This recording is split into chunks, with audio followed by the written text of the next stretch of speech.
My name is Sharon Durkin, District 8 City Councilor, and I'm the chair of the Boston City Council Committee on Planning, Development, and Transportation. Today is August 8th, 2024. This hearing is being recorded. It is being live streamed at boston.gov/city-council-TV and broadcast on Xfinity Channel 8, RCN Channel 82, Files Channel 964. Written comments may be sent to the committee email at ccc.plandev@boston.gov and will be made part of the public record and available to all councilors. Public testimony will be taken at the end of this hearing. Individuals will be called upon in the order of which they've signed up, and will have 2 minutes to testify. If you are interested in testifying in person, please add your name to the sign-up sheet near the entrance of the chamber. If you are looking to testify virtually, please email Central Staff Liaison Ron Cobb at ron.cobb@boston.gov for the link, and your name will be added to the list. Today's hearing is on docket 0763, order for a hearing to discuss ways to repair and maintain private ways. This matter was sponsored by Councilors Durkin, Pepin was first. Councilors Pepin, Durkin, and Morell, and was referred to the committee on May 1st, 2024. Today, I'm joined by my colleagues in order of arrival, Councilor Pepin and Councilor Flynn. First, I'll read some opening remarks, and then we'll have each of our colleagues, starting with the lead sponsor, and then we will introduce our panel. So, Councilor Pepin, would you like to start? Absolutely. Thank you so much, Madam Chair, for having us here today. Thank you so much for the panelists and for all those who are providing public testimonies for joining this hearing. It's no surprise to the both of you how much I've cared about this issue for quite some time now. I wanted to start off by just thanking the both of you actually for the work that you've done so far and educating me about private ways, and for being so open-minded about how we can make this even better. Looking forward to this conversation, and I have a few questions to get us started. But first, I wanted to just extend the appreciation to the teams for coordinating to ensure that no newly incorporated streets become private ways. An ounce of prevention is worth a pound of cure. And I think that that's the right place to start. And the reason, the day I got really into private ways was when I was introduced to Maple Leaf Drive in Hyde Park. And it was about the Betterment Project. And to my understanding, this was a street that was supposed to be a public street, or at least properly overseen, so that it does meet city standards. But at some point, there was an overlap, and ISD and the BPDA did not properly oversee the developer and allowed an unfinished street and homes to get the certificate of occupancy.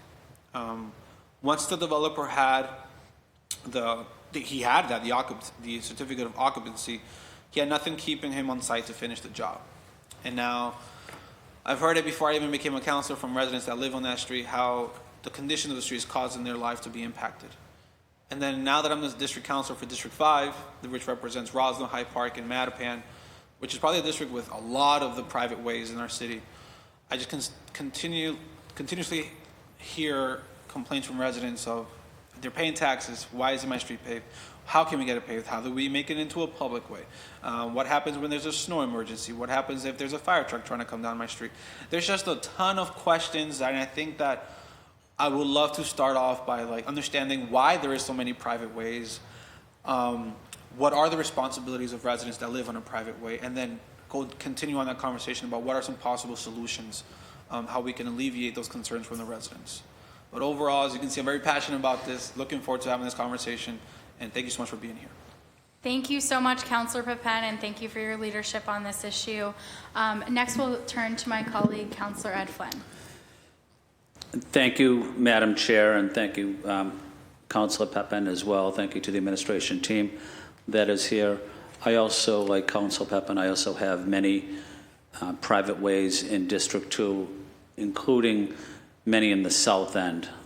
And one of the issues I have worked on for an extensive period of time with then City Councilor Wu, obviously now Mayor Wu, but is an issue with the water and sewer and private alleys and the impact these private sewers have on residents when there is disruption in water and sewer related issues, and the alley needs to be repaired by the water and sewer, who pays the bills? How do we coordinate in talking to the residents impacted? And what is the strategy going forward, like Councilor Pepin mentioned, on potholes, on public safety issues, jurisdiction issues. So I'm here to listen. I'm here to learn more about this and see how we can work together. Thank you. And thank you so much, Councillor Flynn. I think you have perfect attendance in the Planning and Development Committee, so I really appreciate your focus too on all of these issues. I'll read my opening statement and then we'll let our two panelists, and I think we'll have a third that's joining us virtually, we'll let them give an opening statement as well. Good afternoon. I'm looking forward to illuminating discussion on a seemingly intractable problem facing many cities and municipalities across the country, but is especially acute in Boston. What is the best solution regarding the stewardship of private ways and streets in our city? Many of our neighborhoods have private ways that are in various states of disrepair and can cause real issues surrounding public safety, utility maintenance, and emergency access. According to the Boston Street Book, there are approximately 1,400 and potentially 2,000 private ways across the city, and I think that those might be addresses, not private ways, I'm not sure, but maybe we can answer that question, highlighting the scale of the issue. While these problems may fall on neighbors that do not have the financial ability to make repairs, economic constraints that are not only economic constraints are not the only determining factor on how these private ways are maintained. Often in my district, the lack of agreement, lack of collective action, or coordinating is many times an even greater limitation. This council will have an important role to play in finding a solution that works for our city and our residents, and partnering with the administration and experts like we have today to help us bring us closer to a solution. But I'd be remiss if I didn't mention that a lot of our current streets that we have the responsibility for don't often get the love and care that they deserve. So striking a balance here of both finding a path forward on how to deliver for residents who are in a situation, but also making sure that in all ways we're both delivering on the streets that we currently have responsibility for. And in my district, we have so many different jurisdictions of care for streets and roadways, from ones that are in the city's jurisdictions and ones that are in others. And I think it's a complicated issue of how we maintain streets, and also what residents see as a city street might not be the same as what as whose jurisdiction and whose responsibility. So as much as we can, I think this hearing is an opportunity to educate residents and the public and the city council on what the city is doing and what we can do and what our limitations are. So really appreciate the opportunity to have a discussion. So we have Todd Liming here, the chief engineer for PIC, the Public Improvement Commission, and the city of Boston Public Works Department. And we have Chief Yasha Franklin Hodge here, the chief of streets, and I believe we have someone from Water and Sewer who is on Zoom, but I think we'll see when they appear. Todd and Chief, do you want to give an opening statement? Thank you, Councillor. Thank you for calling this hearing and bringing attention to this, councillors, for bringing attention to this issue. I know that this, the challenge of private ways crops up in many places in the city and in many different ways, and the issues associated with private ways can be different between the South End and Back Bay and Hyde Park and East Boston, but the problem as a whole is one that's can be quite vexing, and that I think the city has had long-standing challenges sort of making sure that residents have the services that they need, while also, as you correctly noted, balancing how we allocate limited resources across different streets with different kinds of ownership.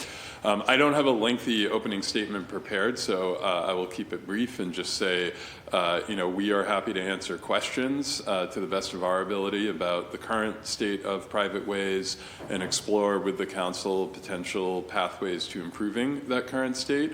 But I come to this chamber with a degree of humility on behalf of the city, knowing that there's some very challenging and unresolved issues in this space, and we want to be, as an administration, good partners with the council and the community in trying to find ways to improve it, but recognizing that these are not simple problems, and it's going to take some work and time and investment by many folks to figure out ways to improve upon the status quo.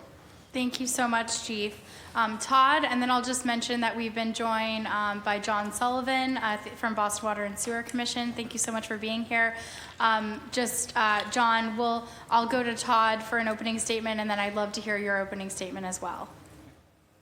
Thank you, Councilor. I don't really have too much to add to what the Chief has said. I appreciate the time that you guys have offered to us to discuss this topic, and I look forward to working with you in the future on it. Thank you so much. John? Good afternoon, everyone, and thanks for allowing us to talk about the issue of the private ways. Again, like the two before me, I don't have a direct opening statement. However, we are prepared to answer any questions. We have a lot of involvement with private ways throughout the city, and many issues, as Councilor Finn had mentioned, where we have private sewers in private ways. And as we go through and we discuss further, we'll discuss each of the opportunities we have for people to become partners in us and have public sewers in their private ways. And we can also explain how we deal with drainage on these private ways. So with that, councilors, we're here to prepare to answer any questions anyone has. Thank you. Thank you so much, John. And I'll just acknowledge we've been joined by Councilor Weber. Councilor Weber, would you like to give an opening statement?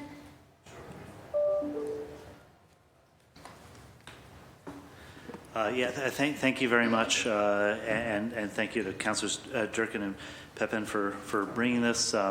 As a 9-year resident on a private way in Jamaica Plain on Adelaide Terrace, I dealt with the pros and cons of living on one and having shoveled out my street by myself or my upstairs neighbor. I know how hard it can be on backs and shoulders and the issues that come up with it. So I look forward to being part of this, and thanks for giving me the chance to speak. Thanks. A first-hand perspective is always really important. So thank you so much, Councilor Weber. So I think we'll go ahead and we'll start with questions, and we'll start with the lead sponsor, Councilor Pepin. Councilor Pepin, you have 6 minutes. Thank you so much, Chair. I'll wait until the mic is on. Okay. My first question for you all is regarding the Betterment Project. And I know that this has been the process of how to convert private ways to a public way. And the reason why I bring this up is this is what Maple Leaf Drive is trying to do. I received one of the letters from one of the residents who had just expressed that they started the process back in 2020. Obviously, COVID happened, and it's still on hold, and they don't know where they are. Where are we on the Betterment Project? Is there any update on that, and what's the next steps? Sure. So for Maple Leaf Drive specifically, they came to us, as you mentioned, back in 2019, 2020. And at that time, we had all of our betterment projects on hold because of COVID, because of digital equity issues and other, community outreach issues. We are back and actively engaging in those types of projects. We are taking them in order. So Maple Leaf Drive is one of the next ones that we do intend to work on. We've actually been in active conversations with John and his staff at the Water and Sewer Commission about what is going to need to happen with the drainage infrastructure in that street in order to possibly turn Maple Leaf Drive and one of the other streets in the neighborhood public. Still working on it. We certainly hope to have answers for those residents as soon as we can. No, I appreciate that. Just because I know that it's been quite some time since they started the process, and they're antsy, and I think that we just have to move forward. So I look forward to hearing the update from Boston Water and Sewer. What can be done on Maple Leaf Drive? But I also recognize that not every single resident wants to convert their private way to a public way, but they still have the questions of what can be done on our street. I've had some conversation with residents that are interested in just potentially just paving or even filling they're not even potholes anymore, they're craters in the middle of their street, which has caused literal damage to their vehicles, or in some occasions, I heard that even a police officer's cruiser, their tire popped in one of the streets. So which leads me to the question of, does the city have a depot where it stores ripped up asphalt or other materials that could be sold to private companies or neighbors at a lower cost? Because we know that it is expensive to pave a private way. So I want to know if there is a possible solution or an idea of where we can lower the cost for residents where we are using already resources that we have. Mm-hmm. To my knowledge, we do not have any sort of physical storage facility for materials that can be used in roadway repairs on private ways. There are resources on the city's website to Better Business Bureau approved contractors that do paving work.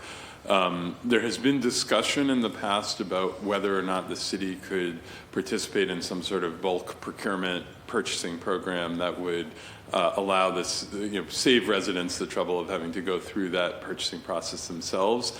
I think it's an idea very much worth exploring. I will say that the city's approach to purchasing services is often more expensive than what an independent person might find on the public market because of requirements that we have when you bid and the sort of some of the regulatory processes that exist around city contracting. And so I think it's worth exploring to see if that actually is a viable strategy for reducing the costs associated with these repairs. But that's really been the primary thing that's been discussed. Okay, that's that'd be a very good idea. And even when we're speaking about recycling materials or just to use what we already have, if the city buys in bulk, I think that's even a good idea to explore. My thing is, if city vehicles, Boston Public School buses are using these roads, I think that we should take that into consideration when we are thinking about paving or not paving one of those streets. Yeah. Which leads me to my next question.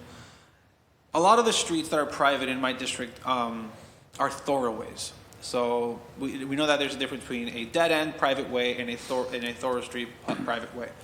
In those private ways, what we did, we were going around to the residents asking them who live on the thorough way, what is some of the hesitations that you may have about paying for this yourself? And it's that they would spend individually $5,000 to $10,000 each, and then obviously pay for it.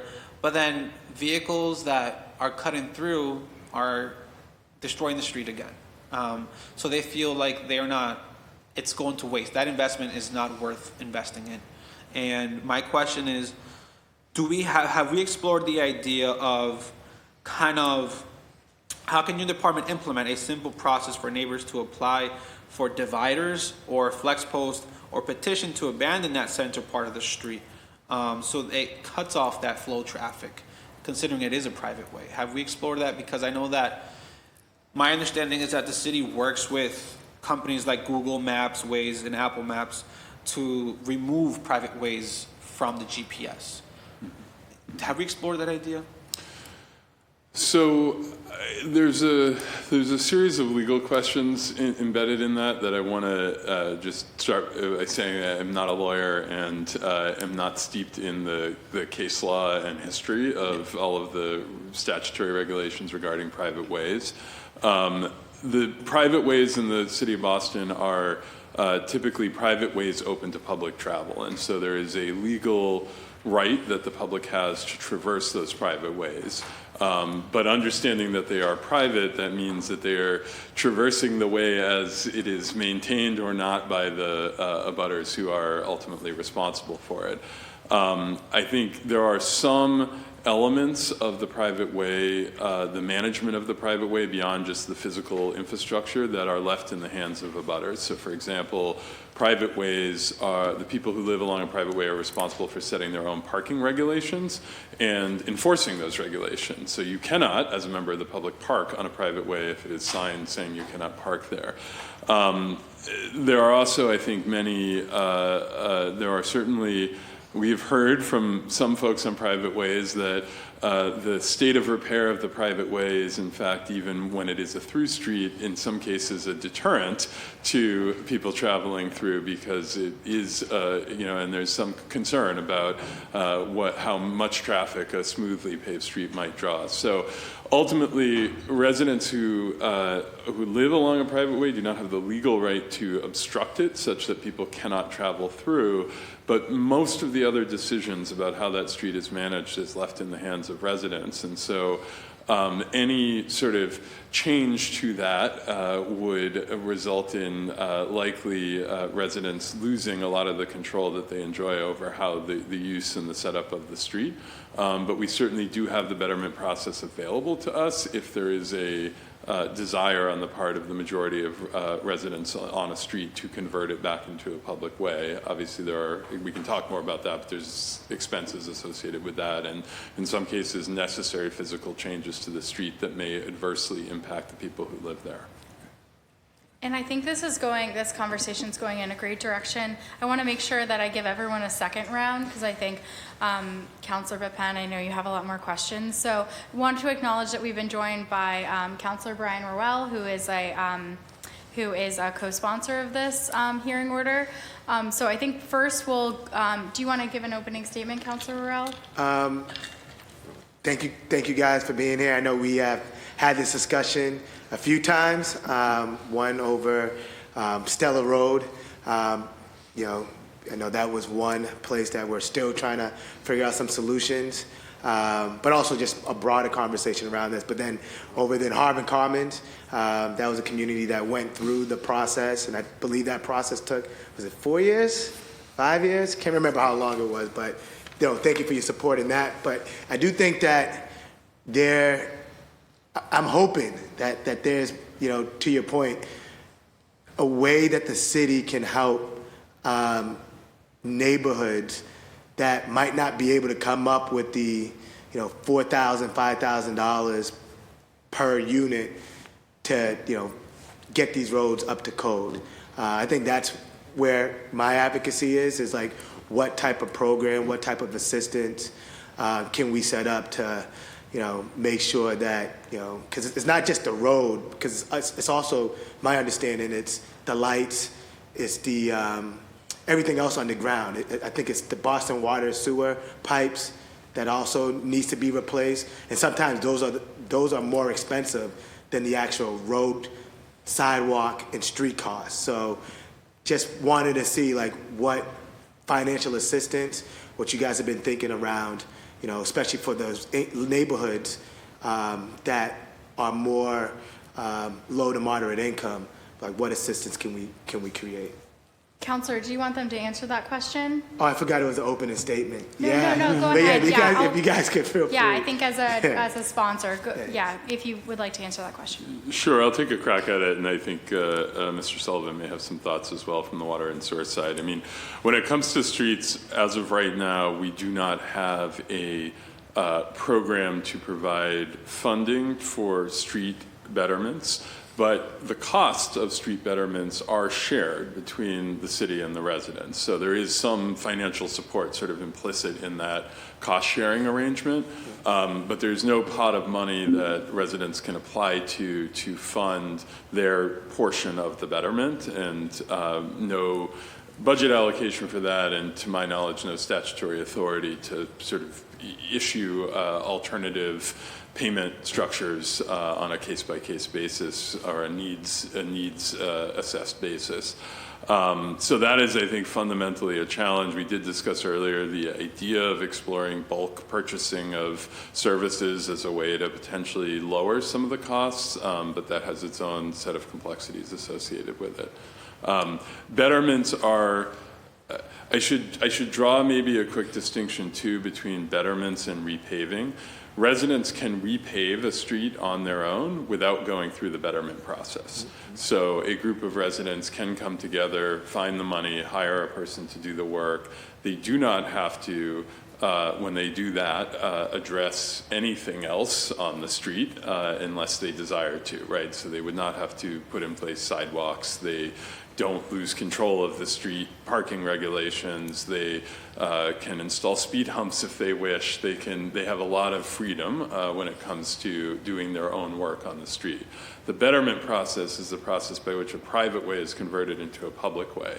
And typically when that happens, the costs involved are those associated with bringing up all of the infrastructure above and below ground to a city standard level. And those costs can, in many cases, be substantially, if not order of magnitude, higher because of the work certainly related to water and sewer infrastructure, but even on the street, we will typically look to make streets that are ADA accessible and meet guidelines, that have proper sidewalks, that have curb cuts, that have all of the things that we would expect to have on any public way, and those costs are dramatically more than simply the cost of repaving a street. But John, I don't know if you'd like to add anything from the water and sewer side. Well, yeah, in many private ways, there is an existing water pipe owned by the Boston Water Sewer, and we maintain it. If we need to go in and do repairs on the particular pipe, we will restore the private way to a better condition than when we went in. So that's where we already own a pipe. So many of the private ways have water. On the sewers, people chose to have a lot of places, private sewers in the private ways. In those conditions, we suggest to them that they could get up to the betterment policy, which is similar to the city's betterment policy, where they petition us. We'll take a look if we can build the sewer. We can go build it. They would pay 50. Currently, the betterment policy requires 50% payment by the commission, 50% by the petitioners, the landowners. We can put that on a 20-year repayment schedule, similar to the city. So there's ways for people to make private utilities that are in the public way, in the private ways, they can make them public. We do not drain public ways. We do not build drainage systems in the private ways. Those continue to be the responsibility of the private way owners. So we also have, if you have a private way, you have a private sewer, and there's a problem with the sewer, we have a program where we give up to $8,000 per lateral to help you make the repairs on those laterals if in fact they're broken. That's a matter of the building owners coming to us. We work with them and we come up with a resolution. So there are outs on them, but there's so many different conditions in this city where we own some things, we don't own both. For instance, on Maple Leaf Lane, we were just discussing that. The water and sewer, we worked with the developer, we own those, and we have an easement in that street. The drainage was very complicated. They chose not to do it. There are restrictive covenants on the deeds of every homeowner saying that a drainage system would have to be brought up to Boston Water Sewer Commission standards before we become a public way. Something we're working with the PIC on to see if we can get that taken care of it. So each individual private way has its own set of circumstances, and I can't generalize across the board, except that if there's existing water, we own it, we'll take care of it, and we'll make whatever repairs are necessary. I guess my follow-up question is, my understanding is the private way is an old state law, right? And it feels like the only way to kind of, put the betterment responsibility of the cities is to change that state law. I believe developers, when they were developing, could make the decision they wanted to become a public way. They can ask to petition, have it laid out by the city.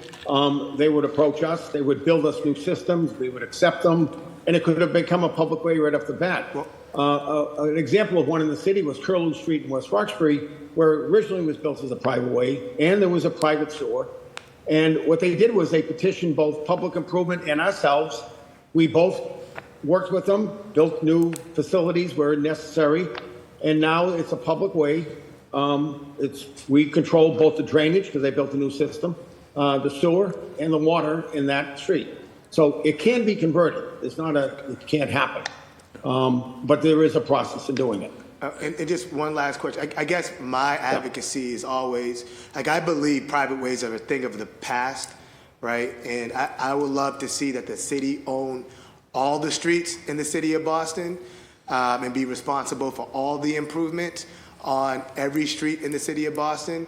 So that's where my push and my goal in finding the solution is. How do we make sure that the city is responsible for every street, all the improvement above ground, underground, in the city of Boston?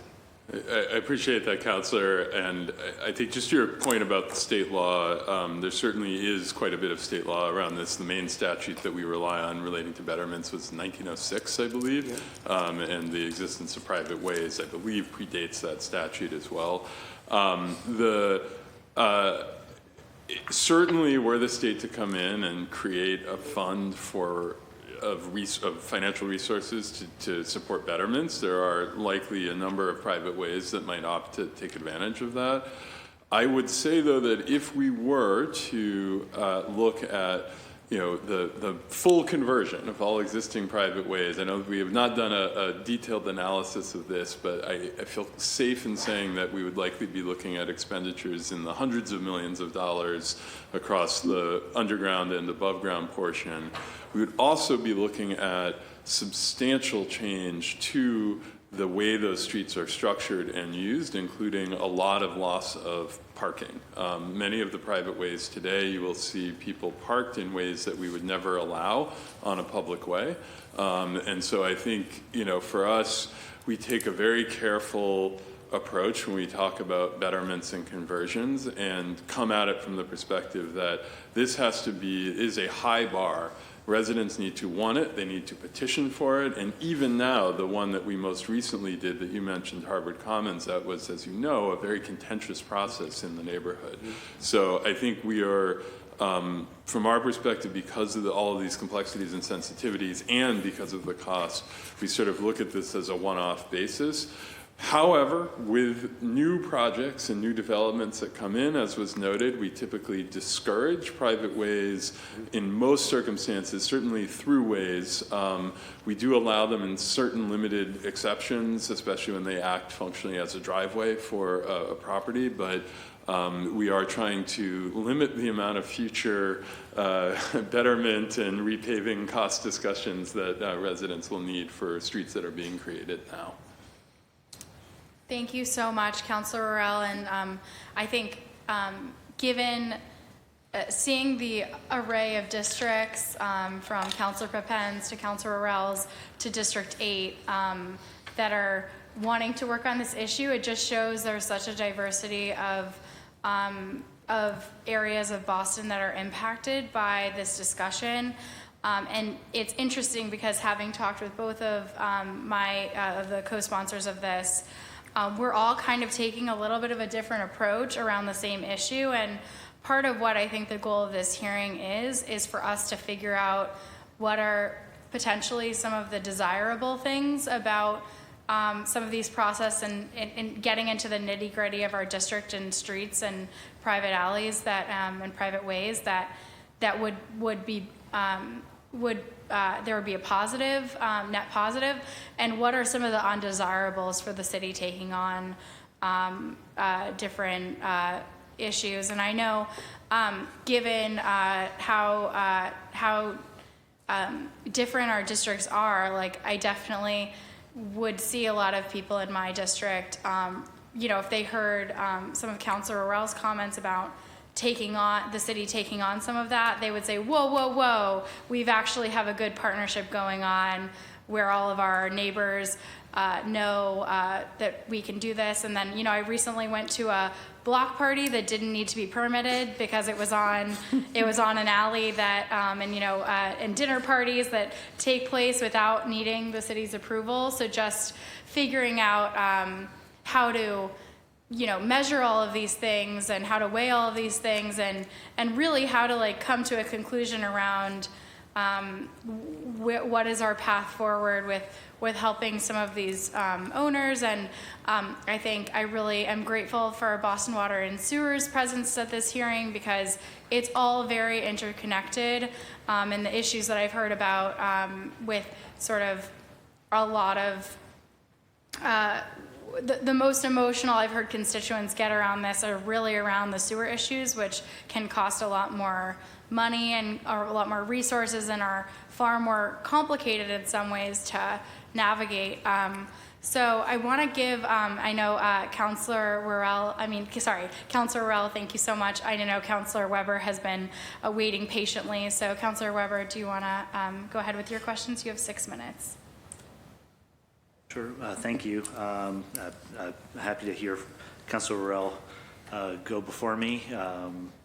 So I just, and I missed the beginning, Chief, maybe you mentioned this, but can you just explain, like, how we got here with private ways? As somebody who lived on a private way, I sort of viewed them as, sort of like unlicensed construct. Like if somebody looks at redoing their bathroom, you can get a licensed contractor and spend whatever, an unlimited amount of money and get a permit, or you can get, for much less, you can do it off the books, and then you have problems selling your property later, and it might not be up to code. But living on a private way, it seemed like somebody was able to build a house there, and maybe they didn't have to follow all the rules, and there were, the drainage on the street wasn't proper, and we had to deal with that. But so it's sort of like we're coming in 100 years after this thing has been established and dealing with the consequences of that. But do you know the history of why we have private ways? I don't. I may defer to Mr. Sullivan with quite many more years of experience with this than I have. I do. Your understanding of cost, though, is I understand to be a big factor.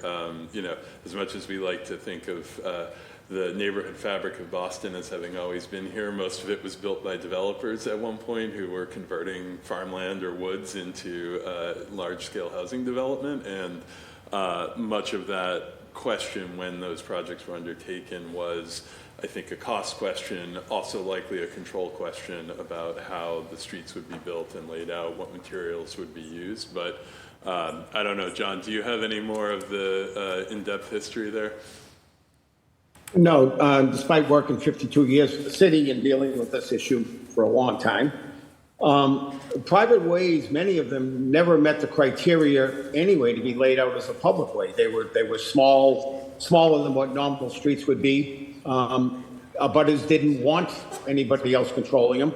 The water systems many times were already put in for fire protection for neighborhoods. They chose to put in a brand new sewer when they built the houses, and they said we can run it ourselves because it runs downhill. Drainage was never a major issue. So they just chose not to. If they wanted to, they would petition, and it did go through. In the early 70s, there were several groups that petitioned, had their particular streets turned into public streets, and they paid a betterment. They paid a betterment for upgrading their sidewalks. They paid a betterment if the sewers needed to be upgraded. So it's just been historically that way. Many of these were laid out a long, long time ago. The Boston Water Sewer, which was formed in 1977 when we split off from the city, didn't have a betterment policy all the way till the early 2000s, because we had been using the cities, but we weren't part of the city anymore. So we formed one. We made a betterment policy, basically mirroring so that we could help people that wanted to become part of the system, that they would pay their fair share, as everyone on a public street already did. And all these public streets, people would be assessed when we built them. They were assessed betterments, both for sewers and for the roadways. But I don't have that history, and good luck to someone looking into it. I'm sure Yasha will be looking into it soon after this hearing. Correct, Yasha? Yeah, I think it also, there's something like when the city, it's like it's not incorporated, like the private way is not incorporated into the city infrastructure. There's and maybe what Councilor Worrell is suggesting, it's a state issue. I think people have written about this. I'll have to go back and, but just looking at it through that lens, I guess, and it's sort of like, as you were saying with parking, I mean, there's certain issues on private ways that there might not be a sewage, or the drainage system might not exist, and we have certain rules for how things can be done properly, so people can live safely and the conditions can be healthy for the residents, which might require a lot. So I guess in terms of, so if there is a private way that they've been dealing with, they can park however they want, which was a constant issue on Adelaide Terrace. I do think there are state rules on frontage, like basically, if you're in a private way and there's houses on both sides, your property line goes up to the middle of the private way, and so your frontage of your house, you can park in the frontage.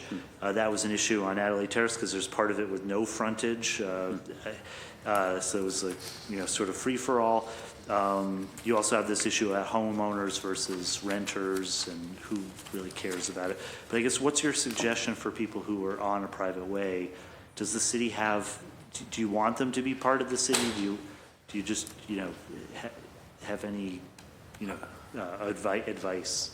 I don't know that I have any sage advice. I mean, I would say, like anything that's been around for, well over 100 years, there's probably a pretty robust body of case law that exists that sort of governs coming out of past disputes or, legal actions. Todd just reminded me that many of the private ways were extant before independent towns like Hyde Park and West Roxbury became part of the city of Boston. So many of these even predate the sort of incorporation aspect of this. I think where to Councilor Durkin's point, right, there are places in the city where neighbors have formed some level of organization, formal or informal, to manage their private ways in a way that is considered fair by those involved. And we don't prescribe what that should be, but I think my primary point of advice would be get to know your neighbors and try to organize, because a group of folks who can work together collaboratively will have more financial resources and likely be able to make good decisions about how to fairly allocate space or do other challenges associated with managing the private way. It's called Betterment, the Betterment program. So let's just you maybe and you can use examples when people have done the Betterment program. What kinds of numbers are we talking about that they have to come up with if they need to put in street drainage or something underground? I'll let John speak to the cost, because I know he's looked at this for many of the underground piece for some of the areas where there's been concern in the South End and elsewhere. I think the main thing I would just say from the road perspective is it's highly variable, right? We recently did approved a betterment, it's not been built yet, for the Harvard Commons development, where a developer had built a street with some intention of it becoming a public way, and so there's a certain amount of infrastructure that is in place and acceptable to the city that does not need to be rebuilt, and some things that do. There are other cases where you have, in your neck of the woods, say Parleyvale Ave, where there is there's nothing that we could accept about that street, and it would have to be rebuilt in whole cloth in order to make it a public way. So it's very situational as to. But let's just say Parleyvale. So if they want it to become, and I don't think they want. I think they like their independence. You're correct, yes. But what are we talking about? If they went through that process, the residents would have to come up with the cost, or the city would participate a little bit in installing like an entire sewer system. The short answer is we'd have to bring it up to city standard, and there would be the costs associated with that, which are split between the city and the residents, at least on the surface side, and John can speak to the water and sewers betterment policy. And those costs can be put onto property tax bills over 20 years, I believe, up to 20 years. So those costs can be deferred. Do you want to talk a little bit about the sort of way we approach that? Sure. So just at a very high level, if we receive a petition from a majority of the abutters of a private way, that will trigger the process whereby we meet with them, we discuss the options, we discuss the process. We make sure that they do want to actually move forward with it, because it is quite a bit of time and effort on city personnel's part. And the city would handle the survey of the existing conditions. The city would handle all of the engineered plans that would be required for the reconstruction. And we would present all of those. We would also come up with a cost estimate for that reconstruction. And then, as Chief mentioned, the city would take on half of that reconstruction cost, and the other half would be divvied up among all of the abutters, and we put it to a vote. So we let them decide amongst themselves whether they want to move forward, knowing what the potential cost would be for each of them. And thank you so much, Councilor Weber. I let you go way over, mostly because I think that line of questioning in particular is exactly what we're trying to get at in this hearing. And it really does, I really appreciate the way you approach issues, because I would love to let you go over on every single hearing, because he's a lawyer, he like digs in more and more. So I really appreciate that, and thank you. I want to make sure I give time for a second round, and then I also give time to take some of our public testimony here in person in the middle of the hearing, to make sure that if you do need to leave before the end of the hearing, we get to hear from some of those folks that are here. So just to highlight, Ellen Bender and Mary Sullivan, I'd love to hear from you both right after we get through the second round of questions, and then we have a little more to go. So Councilor Pepin, do you want to go ahead with your second round? I think we're going to try to aim for 4 minutes. Okay. Thank you. I appreciate that, Chair, and actually thank you to my colleagues, because everyone has brought up such great questions. Some of them, my questions actually, especially the one of how we got here in this. Councilor Pepin, I forgot to ask my questions. Yeah. Can I go? Oh, ahead? absolutely. Sorry. Absolutely. Okay. Sorry, this has been such a great hearing. I just want to say, I think, again, I just want to highlight, I think we're all coming from very different districts, but the fact that this has been brought forward to the Planning Development Committee, and the fact that it was spoken on by many folks who also couldn't be here today from our council colleagues. This is an incredibly important issue to the city. It sounds like to me, the way I was really approaching this issue prior to this hearing was bulk purchasing. And I think for the reasons the chief described, sometimes the city's price points may actually be higher than what a regular resident could get for something, for smaller, for a smaller project with, specific specifications of that street.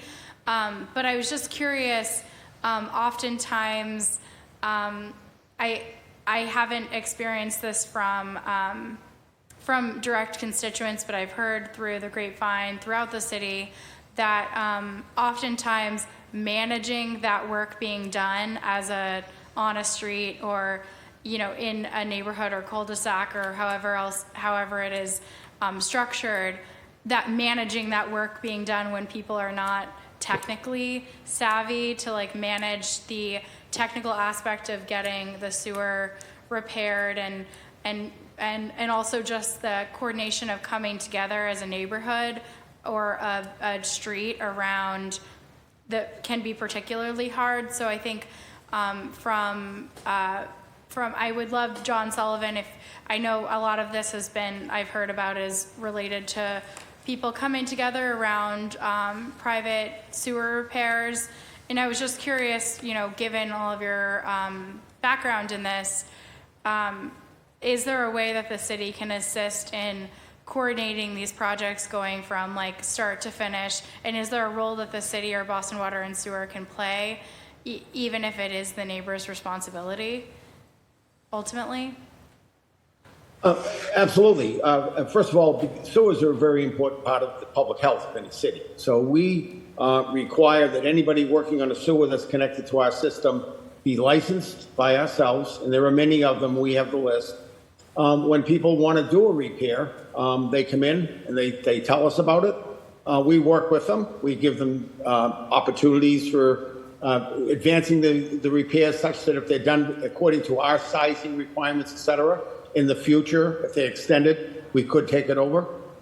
We do inspect some, but we give everyone as much help as we can. But many times it's much cheaper for a group of people to get a contractor who will move in swiftly without needing all kinds of permits from the city and repairing and everything else, to go in and make the quick repair to their system it's working, and once it's working, it's forgotten again. That's what happens a lot with the private sewers. We do give money, and if it depends on how it's broken, under our lateral program, and assist the homeowners with some of the repairs. And that's been very common over the last 10 years or so.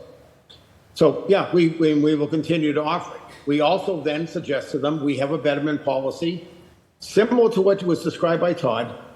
We will go out, we'll review it, we'll come up with a preliminary design. We will figure out how much it will cost. We bring that cost to them, show them that we'll pay half, they can pay half. They get to vote on it. If they vote on it, they never pay more than what cost we gave them at that time. We set that price. If it costs us more, we pay for it. So we have the betterment policy. Once they turn it over to us, we do the betterment. We own that sewer pipe forever, and we will maintain that sewer pipe forever. Of course, if we're going to be putting a piece of property, our sewer, in the street, we require an easement. They need to give us the right to go in there in the future and repair it and do whatever we need to do to it. So it's a little more than that straightforward engineering. There's the legal part that they have to give up the right to let us go in and maintain the sewer. And I'll ask a really simple question that I should know the answer to, but possibly Todd or Chief. Is the sewer piece related to the street piece in the sense of, can you give away the sewer and not the street? Like, essentially, if the city has the easement on the sewer and it's a private alley and they've gone through the betterment process with Boston Water and Sewer, is that essentially done for the street as well at the same time, or are these two separate processes? So if you have a private sewer and you have a private way and you issue a petition to both the Water and Sewer Commission and the Public Improvement Commission, the residents would have to vote in favor on both in order for either to pass. So they would be dependent on one another. So if for some reason they vote yes on one and no on the other, they both end up being a no. For the reasons that John described, it's really difficult to have. So it sounds like it wasn't as dumb a question as I thought it was. No. Okay. And Councilor, if I could add one thing, we're using the word private way. Our betterment policy specifically talks about private ways that are open to public travel. There are also alleys in the city that are called private ways. They're not open to public travel, and we do not apply our betterment policy to those. These are only where they're open to public travel. That's a really, thank you, John. That's a really helpful distinction. So I'm going to pass this, I'm over time, so I'm going to pass this on to Councilor Pepin, the lead sponsor, to ask his second round of questions. You'll have 5 minutes. Thank you, Councilor. I guess in that vein, in my district specifically, District 5, Hyde Park, Roslyn, Mattapan, you said there's a difference between private ways that are not accessible to the public. Do you know, John, if most of them in my district are the ones that drivers can drive into? I do not. What I'm bringing up is that there are private ways where it looks like a driveway serving perhaps 10 condominium units, and it's a driveway. It's a private way, and that's what it's posted as, but it's not open to public travel. We would not go in there and own that particular sewer, because that's a private development. It's an estate. Okay.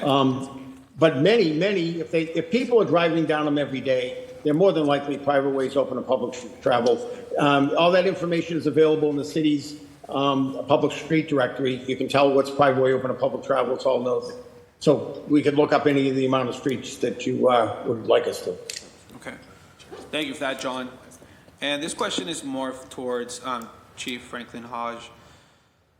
One of my biggest concerns recently has been talking to folks who, mostly tenants, they're not the landlords, and they live in a private way, but they didn't know that they were renting on a private way.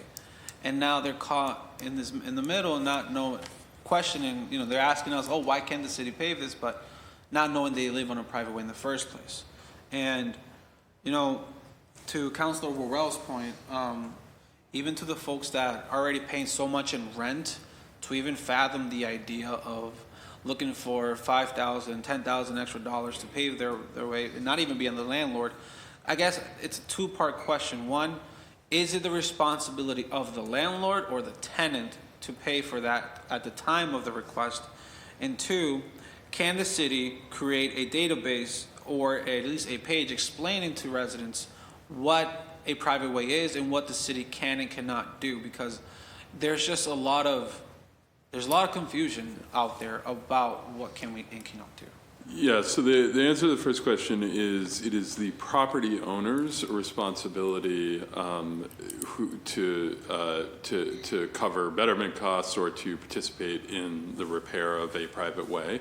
Obviously, a landlord may choose to pass those costs on to their tenant or may simply ignore their tenant's needs on that, but that it's very much attached to the property itself. The city does have a webpage that attempts to explain the difference between public and private ways. It's largely focused on the services that are provided and who's responsible for what.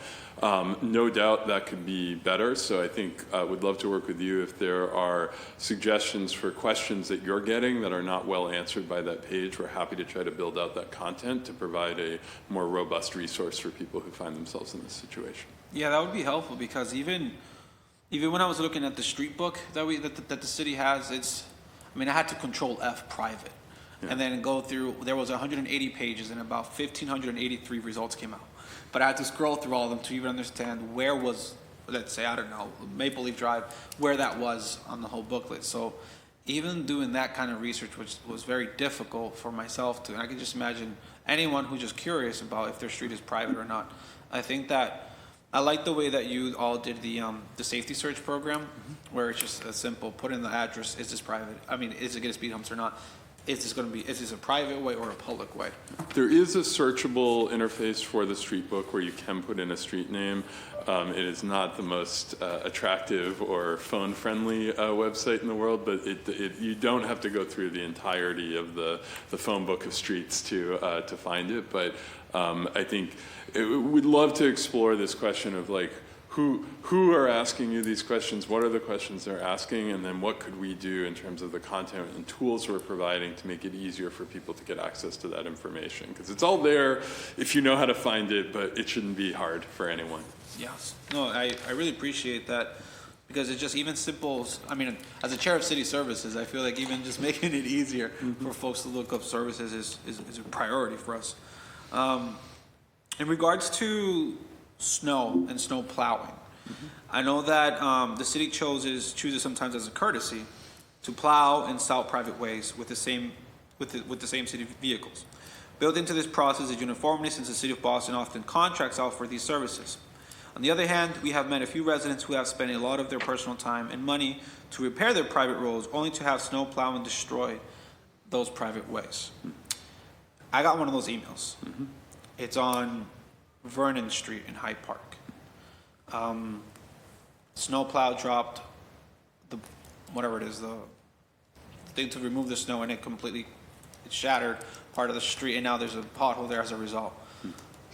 That, I know that's a very gray area, and I'm very thankful to the city, but is there any protection there for the residents in case they do want to repair that, considering it wasn't their fault? Yeah, I am not sure about the question. I'm not sure about the answer to that. There may be a claim process that could be filed, but the claims processes are typically all handled through the city clerk's office, so it would be worth contacting them to talk about what remedy might be available. I think typically, as you say, it is at the discretion of the city whether or not to plow and salt. There are streets and locations where it is necessary as a matter of public safety to ensure that certain streets are open and accessible by emergency vehicles. Oh, yeah, and I wasn't saying I'm not grateful for that. Yeah, I think that's amazing that you do that. But I don't know the answer to that question. This also gets to this complexity with private ways, is that because they are not built to city standards, the maintenance practices that we have built around standard city roads may have different impacts on private ways. We have private ways that are not paved. We have private ways that are paved but don't have a roadbed properly constructed underneath them, and therefore are much more susceptible to damage. We have dirt roads, we have, so this is kind of the tricky business we find ourselves in whenever we're going to do any kind of service. even a fire truck going down a private way could very well damage that private way, but we try to, do our best to provide the services that we can in a given location, and ultimately we have to work with whatever road surface we have to do it. Yeah, and to go back to my original point of finding a middle ground between the residents and the city about what can be done in regards to a private way, it's just so expensive, and I do want to, I guess, ask you if we could brainstorm at some point. How can the city, I don't know, if it's by partnership with MPEs or WBEs or local businesses that can come to an agreement to say, all right, we will work on these private ways, or if the residents and the city can come into the agreement, because on paper it looks like there's two solutions. It's either you repave, which remains private, residents pay 100% and it's less expensive, or it's a betterment process, which it becomes public, residents pay 50%, but it's more expensive. Mm-hmm. I feel like when you're stuck in those two situations, I feel like the residents, as a District 5 counselor, I feel like the residents deserve something more than that. So I just want to brainstorm a solution where we can find a middle ground, and just be creative with it. I'd be happy to do that with you, and I think there's kind of two fundamental questions that would be worth exploring. One is what is appropriate use of public funds for private ways, recognizing that they do in some cases serve a public purpose when they are open to public travel, but they also are often heavily privatized in how they're used. And so figuring out what we think is kind of fair and reasonable for the taxpayers at large to fund on streets that they do not enjoy the same rights that they would on another public way. The second question is then, where does the money come from?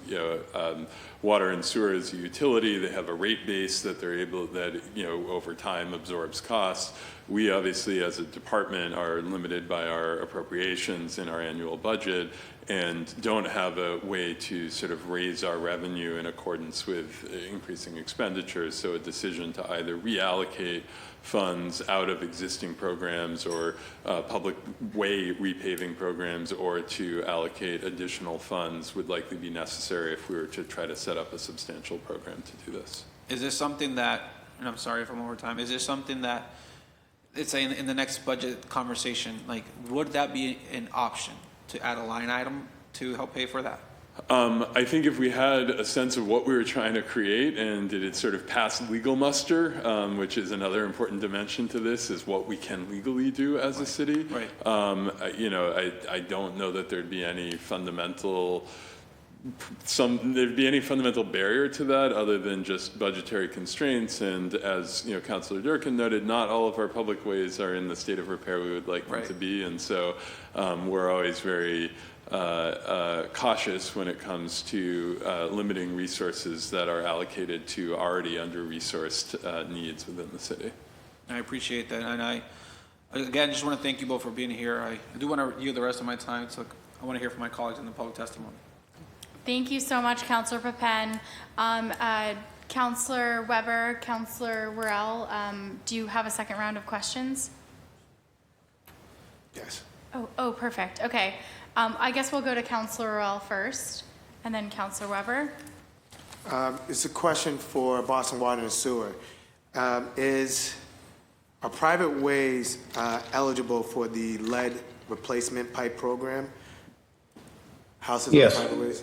They Yes. are? Okay. Yes, we are intent, our commissioners have directed us to get all the lead service pipes in the city out. So we will go into private ways, whatever, we go on to front lawns. The lead's coming out of the city distribution system. And then another question is, if there was like a main break on a private way, what would Boston Water and Sewer go in as emergency fix and then bill the homeowners on the street after? I'd say in over 90% of the private ways, we own that water pipe. So we would go in and fix our water pipe, and then we would make repairs to the roadway and leave it in better condition than what we found it. And then that cost would just get passed on to the homeowners? If it's our pipe, it's our cost. So we just make the repair for any damage we did for the roadway. So we would take care of it. Got it. And then, just going back to the Harvard Commons betterment process, and that was a newer development. I believe that development was built, 5-6 years ago? Early 2000s. Early 2000s. And I believe that betterment cost to get everything, up to code was around, I felt like it was like $10,000 per household. There were some very wildly differing sized parcels there, so that is a heavy factor in how much the cost is allocated. For your typical single-family home, the average cost was between $2,000 and $4,000, I believe. 2,000 to 4,000, and then the range, what was the higher side of that range? I don't remember what the most expensive. There were a handful of parcels which were still owned by the developer, Right. public greens and that type of thing, which had very large frontages. I don't remember what the highest value was. It was probably at least 10 times that average. Right, and I guess that's my concern, right? When we're going into older development, is passing that cost on to, people who are living in probably more moderate income areas. So definitely would love to kind of explore, what can we do as a city to make sure that resources and financial assistance is there for, one street that comes to my mind is all affordable, believe 60% or maybe like 80% in lower AMI housing that the city's built on this private way. And, I'm not sure if they're able to come up with $10,000, even across 20 years. So just kind of would love to work with Council Pepin and the team on trying to find out what can we do to make sure that those assistance programs are there. No further questions. Thank you so much, Councilor Rurel. And you just brought up, something that I think is so important, that I think we can't do everything in this hearing. So potentially convening a working session with those that, so that we can get more into the nitty-gritty of the specific concerns of our colleagues, especially our district colleagues who are super in the weeds, hearing from residents about issues in both the sewer realm and the street realm. But I want to acknowledge we've been joined by Council President Ruthie Louisian. Ruthie, we are on the second round of questions. Would you like to give an opening statement, or do you have any rounds of questions? We're going to switch to a second panel with different panelists. If I don't speak at this moment, then these panelists will leave. You know what I can do is I'll go to Councilor Weber, and Yes. then I can. I'm gonna ask my colleague what has been discussed so that I don't repeat questions. This is a topic that I care deeply about, but I don't want to cover grounds that's already been covered. Absolutely. Okay. Thanks, President. We'll go to Councilor Weber. You have 5 minutes.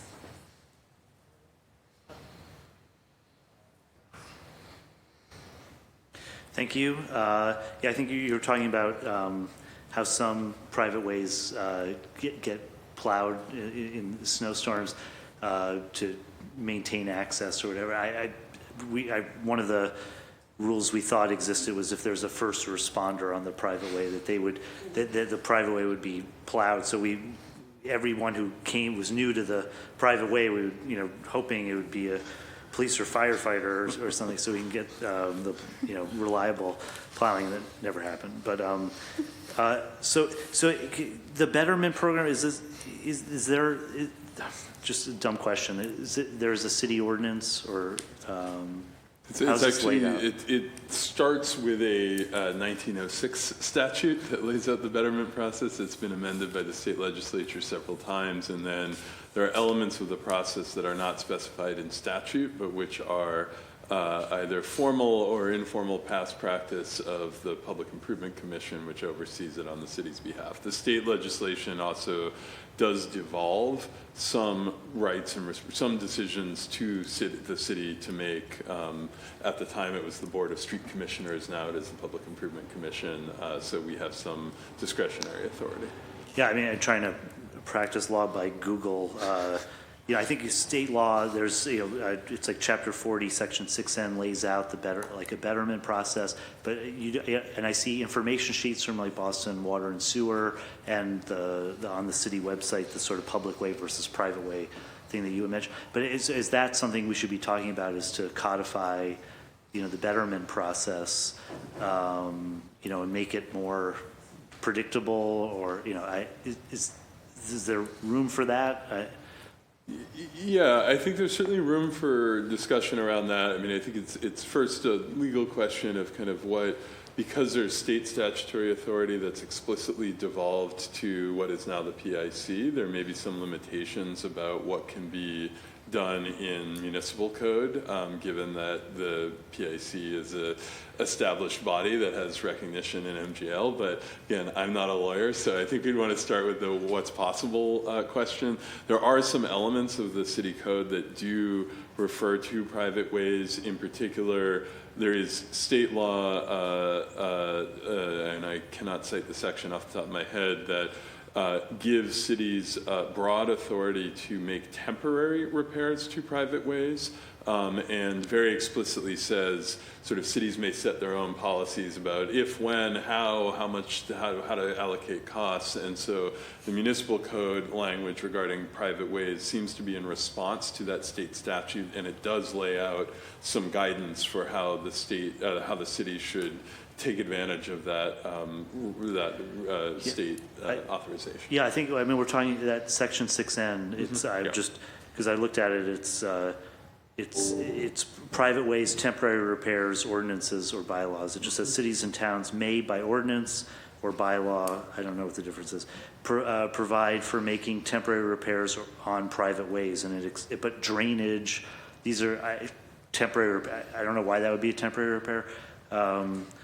But even resurfacing, it's a question. I don't know if there's case law that would provide clarity on what a temporary repair is or not. We have a great legal department, but I think we maybe should explore laying this down so it doesn't depend on who's in charge for the betterment process. I guess just the last thing. Thinking about this, I always thought the neighbors should get together and do this, but looking at Harvard Commons, and is it the case that developers are mainly pushing the betterment, or have you seen, because a developer wants to come in and build something, and then they kind of like, okay, I can put up half of the costs or something like that, or do you see it coming from just residents of existing private ways who want to make them better? I'm going to defer to Todd. I mean, I in my time as PIC chair, have presided over exactly one betterment, so I don't want to pretend that I have the history that others do. But typically with a developer, much of our process and our rules and our approach to the Public Improvement Commission's acceptance or non-acceptance of any given street is intended to avoid exactly that condition where a developer essentially puts on the taxpayer responsibilities that should be on them. There have been a couple examples, both named here, where the way that the layout of the streets played out did not align with what the PIC or the public had expected. But I think as a general rule, most of what we're dealing with are streets that were laid out in the distant enough past that the people who we are talking to are not the people who could have made a different choice about what to build. But do you want to add anything? Yeah, I'll just say, and to answer your question directly, the vast majority of the betterment proposals that we do receive are from the residents and the abutters as opposed to the developer. In some situations, the developer is still involved with Harvard Commons, like I mentioned. They still owned a handful of abutting properties, but most of the properties had already been sold off to individual homeowners. Okay, yeah, that sounds like preferable, that you're not leaving a tax bill for 20 years on other people and fleeing the scene. But thank you very much, Chair. Thank you so much, Councilor Weber. I have one question, and then I'm going to turn to Council President Louis Jean.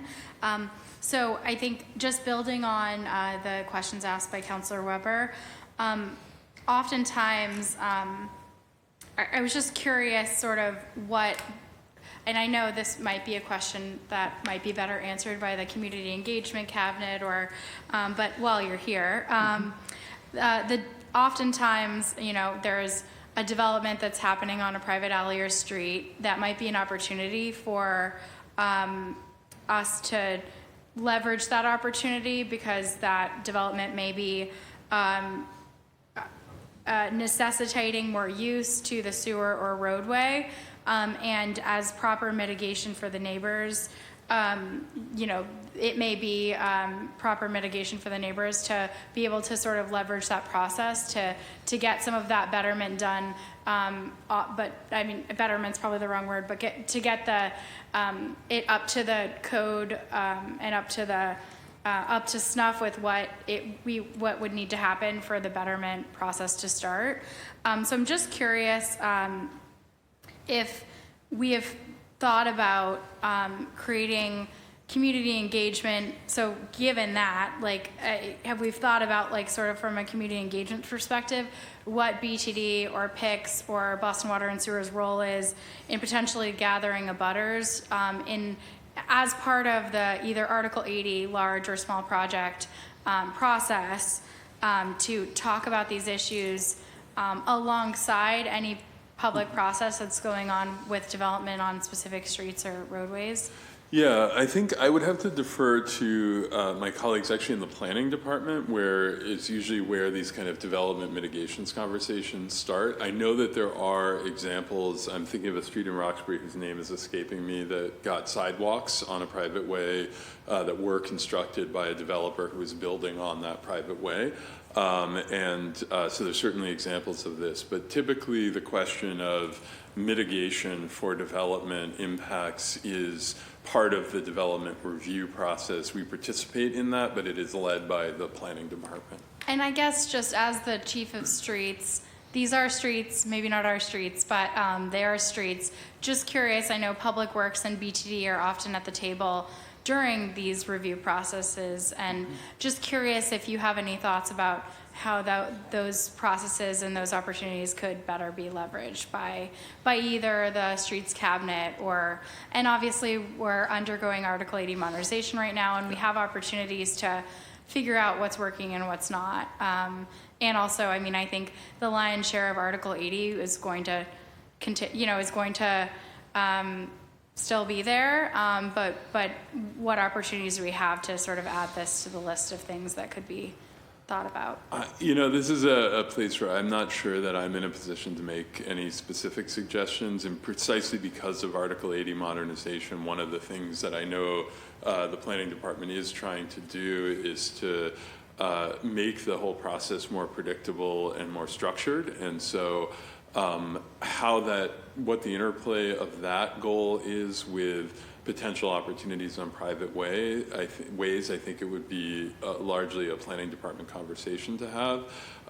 As the streets cabinet, I will say that, we have and certainly when we're dealing with public streets, we have standards and goals around safety and accessibility that are always, often fairly non-negotiable for us. But when it comes to mitigation decisions in a context like the one you're describing of a private way, we tend to be deferential to the kind of the interests of the community in the process established under Article 80 to hear their priorities, and to the extent that mitigation money is available beyond things necessary to kind of bring a sidewalk, let's say, up to a state of ADA accessibility, we're going to sort of look to that process as created by the planning department to be the primary driver. Our goal is not to come in and take as much of the money as we can for street stuff. There's certainly things that sometimes need to happen and need to be paid for by development,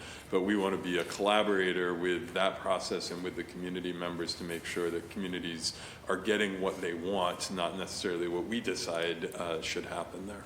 And that's really a helpful distinction that you've made, because it really will involve community being part of the development process and being part of the public feedback. And this is all something that we can, and obviously you don't always know when some opportunity or some development, which is potentially going to be something that you can weigh on. You can't always wait for those opportunities to make these fixes and get these roadways and alleys and private ways up to snuff. So you don't always know that that opportunity will emerge, and most people on the street might not see it as an opportunity. They'll see it as something that they'll, potentially see it as something that is something negative that's happening on their street. But just knowing that this is potentially an element of where community feedback and input in different stages of process may be something that can result in something good on this issue in particular. So, Council President. Thank you, and apologies. I just didn't want to. I probably will be redundant, but wanted to reduce my redundancy, and apologies for the delay. I was dealing with some Carney Hospital things, but thank you to the maker, to Councilor Pepin, to Councilor Worrell for filing this hearing order, and I want to thank you, Chief. I know that I was looking back at my emails to see when's the first time that I had to deal with a private way, and it was during the first big snowstorm that we had, I think in 2022, and we reached out to your office. So I want to give a big shout out to Robert Lewis, want to give a bigger shout out to Norman Parks, who literally will solve any problem. He will solve any problem. So I want to give a big shout out to Norman. Don't let that secret out too much. Okay, forget his name. I did not say his name on the record. But, it is, my first issue was on Prescott Street in Hyde Park with a family, Haitian family that barely spoke any English and didn't understand why after the snowstorm, they were so proud that they were able to put pennies together to buy this house. And during the snowstorm, why their street wasn't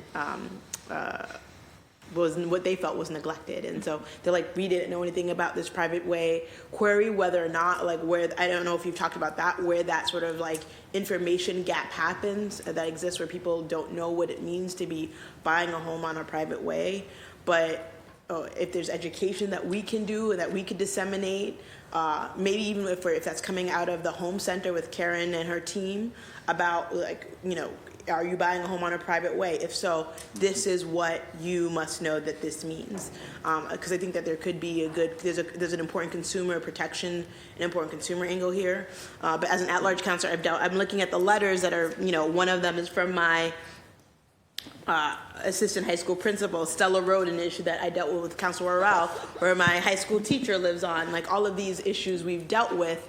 And every time we felt like, well, what we have here is a collective action problem, and it's a collective action problem, particularly to get everyone on the same page. I think folks talked about Harvard Commons and how they were finally able to move that forward. But how do we deal with that collective action problem? Is there a way that the city can be more involved? Because my understanding from what I'm talking to Councilor Worrell is that and I knew this already, is that this is an expensive problem to solve, which is why it is only for temporary fixes that the city gets involved after that snowstorm, covering up that pothole.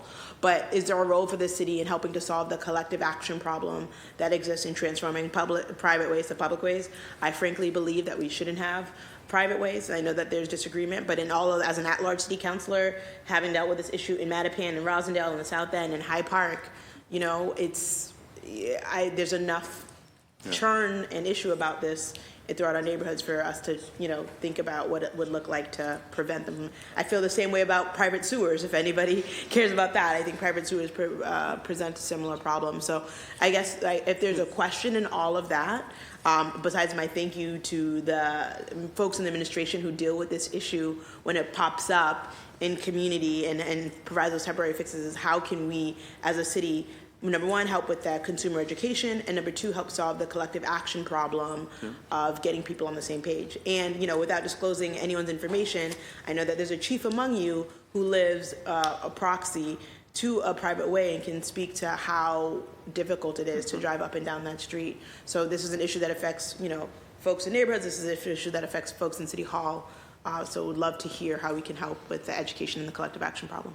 Yeah, great questions, and I think some really good ideas in there, and probably some good things for us to explore in a working group with us here, but also some of the folks from our community engagement team, the Home Center. It's a really interesting thing about the experience of buyers, and Councilor Weber lives on a private way, and I'm sure as an attorney knew exactly what he was getting into at the time. Do you like it, Councilor Weber? Through the chair. Through the chair, sorry. More, but so we left the private way voluntarily. I mean, there were pros and cons. We had control over parking, and especially in a neighborhood with lack of parking, and like we could we had access, we control that. When there was a huge storm, like in 2015, that winter, we were able to sort of control access to our precious spaces and move snow around in ways other people couldn't. But the drainage issues, that was a big problem. Our basement was often had, if it rained, there was just inches of water in the basement. So, we benefited from the lack of, that this house could be built in essentially somebody's backyard, which might not have been allowed if the city had control over that. So the fact that we had a place to live and that there was this housing. So again, I think in the end, it was not great. There were more benefits to being off the private way than on it, but I think people get attached to, these sort of fringe benefits of the private ways, but which they got because the city did not sort of have authority over this space, and they, obviously people want to have the benefits without the issues, like having to pay extra taxes so they can get a working drainage system or sewage system on their private way. So, that's my, there's some good things, some things you'll be quirky, houses stuck on top of each other that you'll wonder, well, this isn't great, but. And Councilor Weber, I'll just add to your, it's like we all bring our full selves to the council, and now we'll add to your identity as former private alley owner. But I'll let you go, Chief, and then and Councilor Council President, if you have any other questions. I think we could take what you just said and turn it into the sort of notification sheet that we try to get to people who are considering buying or renting on a private way, right? You just kind of like very beautifully laid out the pros and cons of that. And so I think that suggestion of how do we get that information into more people's hands is a good one. And we have definitely some touch points with buyers and renters that we should make sure we're leveraging for that. I'm also thinking about when we bought our house, the number of disclosures that I had to acknowledge, like, is there formaldehyde insulation on the property? Is there lead paint? Was there ever an oil tank? All these things are part of the home buying process, and I don't know that a similar thing exists for private ways. So that might be, if not, a thing to explore. I don't know if it could be done at the city level, but maybe even at the state level, that's just information that lawyers and brokers are sort of obligated to provide to people who are, even putting it in a real estate listing, to give people a fact sheet about what they're getting into with the private way. Chair, can I just respond one quick comment?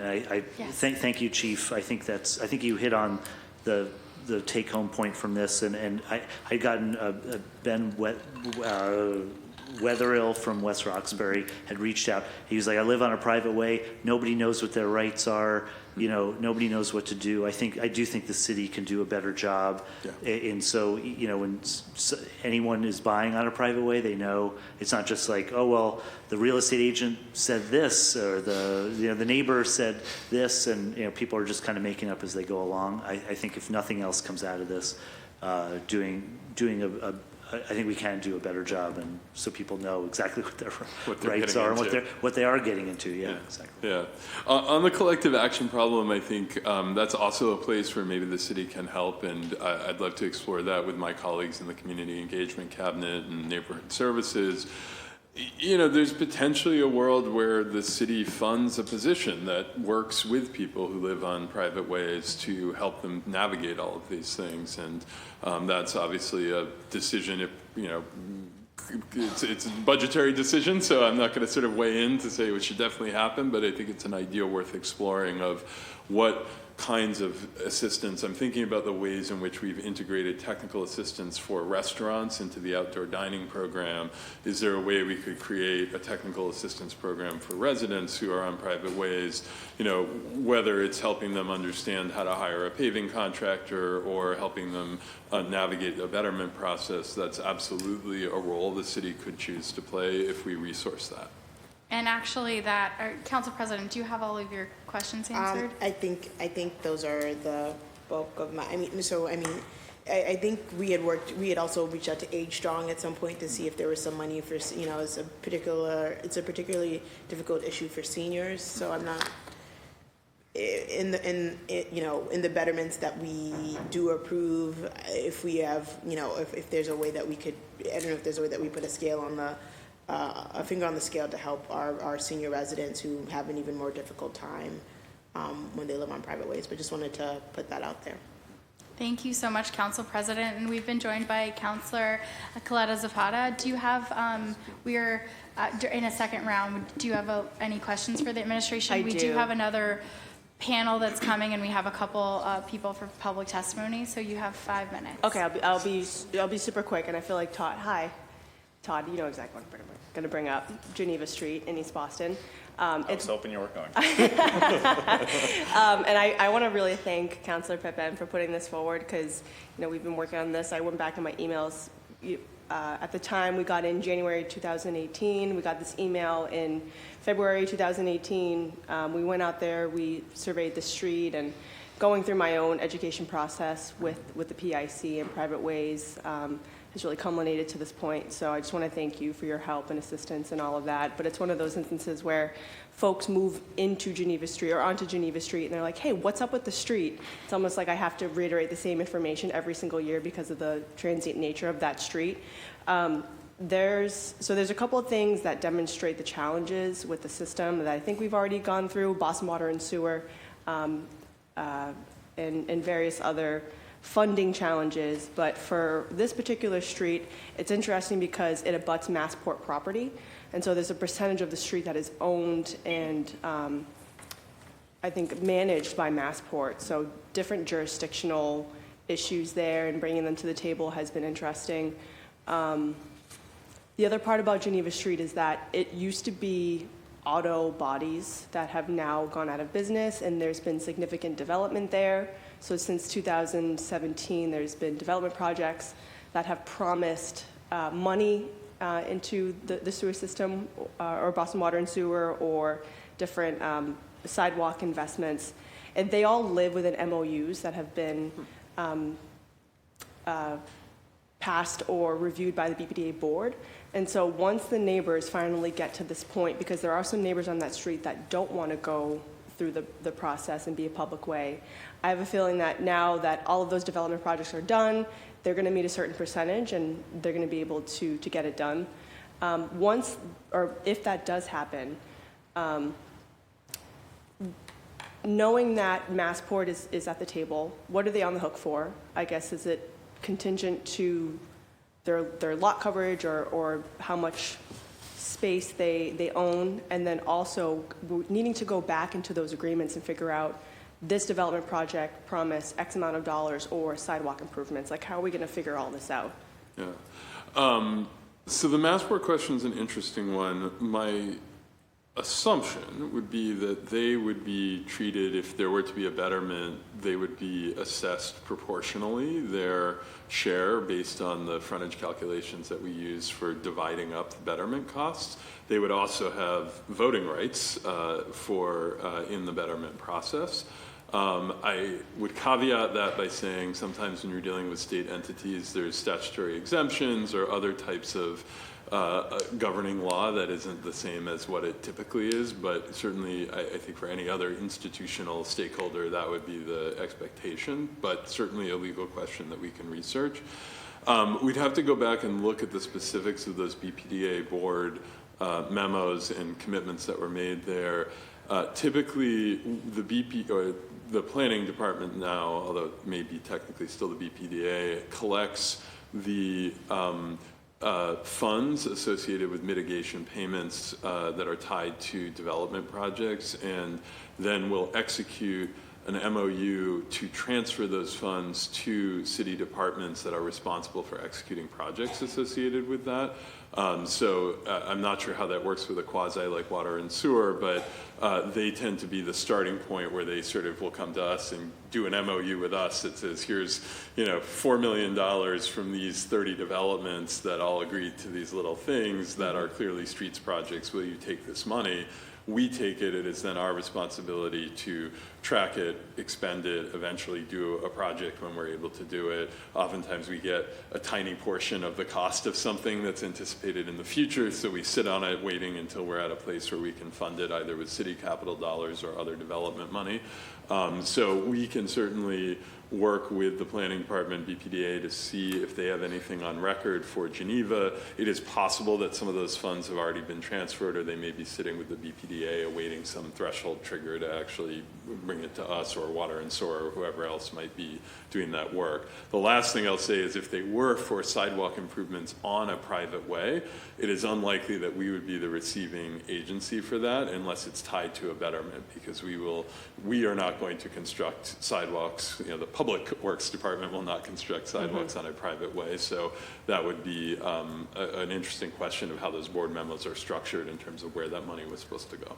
Thank you. That's all extremely helpful.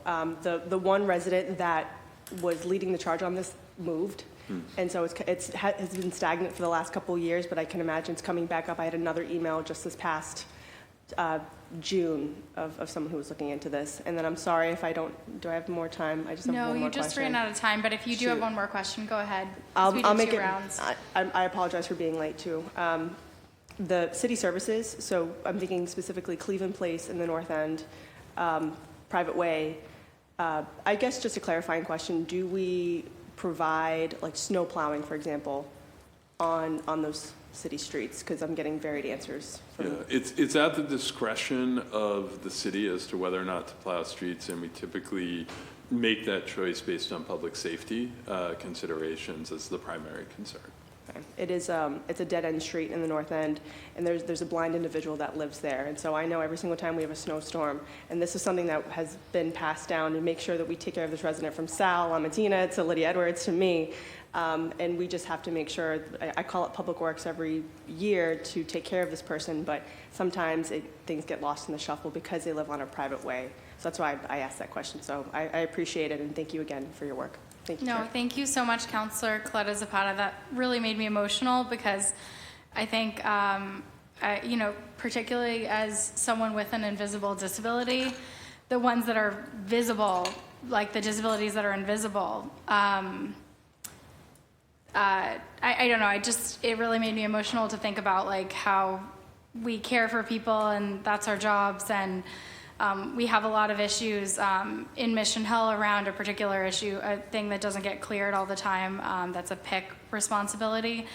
And you hear the stories of like, oh, someone slipped and fell, and like it becomes your problem like every time there is a snowstorm or every time there is something. And I think that comment just brought us back to like, this is all about people. This is all, and I just, and I think I'm really grateful to this panel. You have done an incredible job outlining some of the possibilities, some of what might be less desirable, and a way to move forward. And I think our next step is a working session. We do have a great second panel that Councilor Pepin put together, but I do want to bring it to public testimony first. Again, I think it's really important that we center the people that are dealing with these particular issues in community. So first we're going to hear from Helen Bender, and you have 2 minutes, and then we're going to hear from Mary Sullivan, and you have 2 minutes, and you can go to either podium.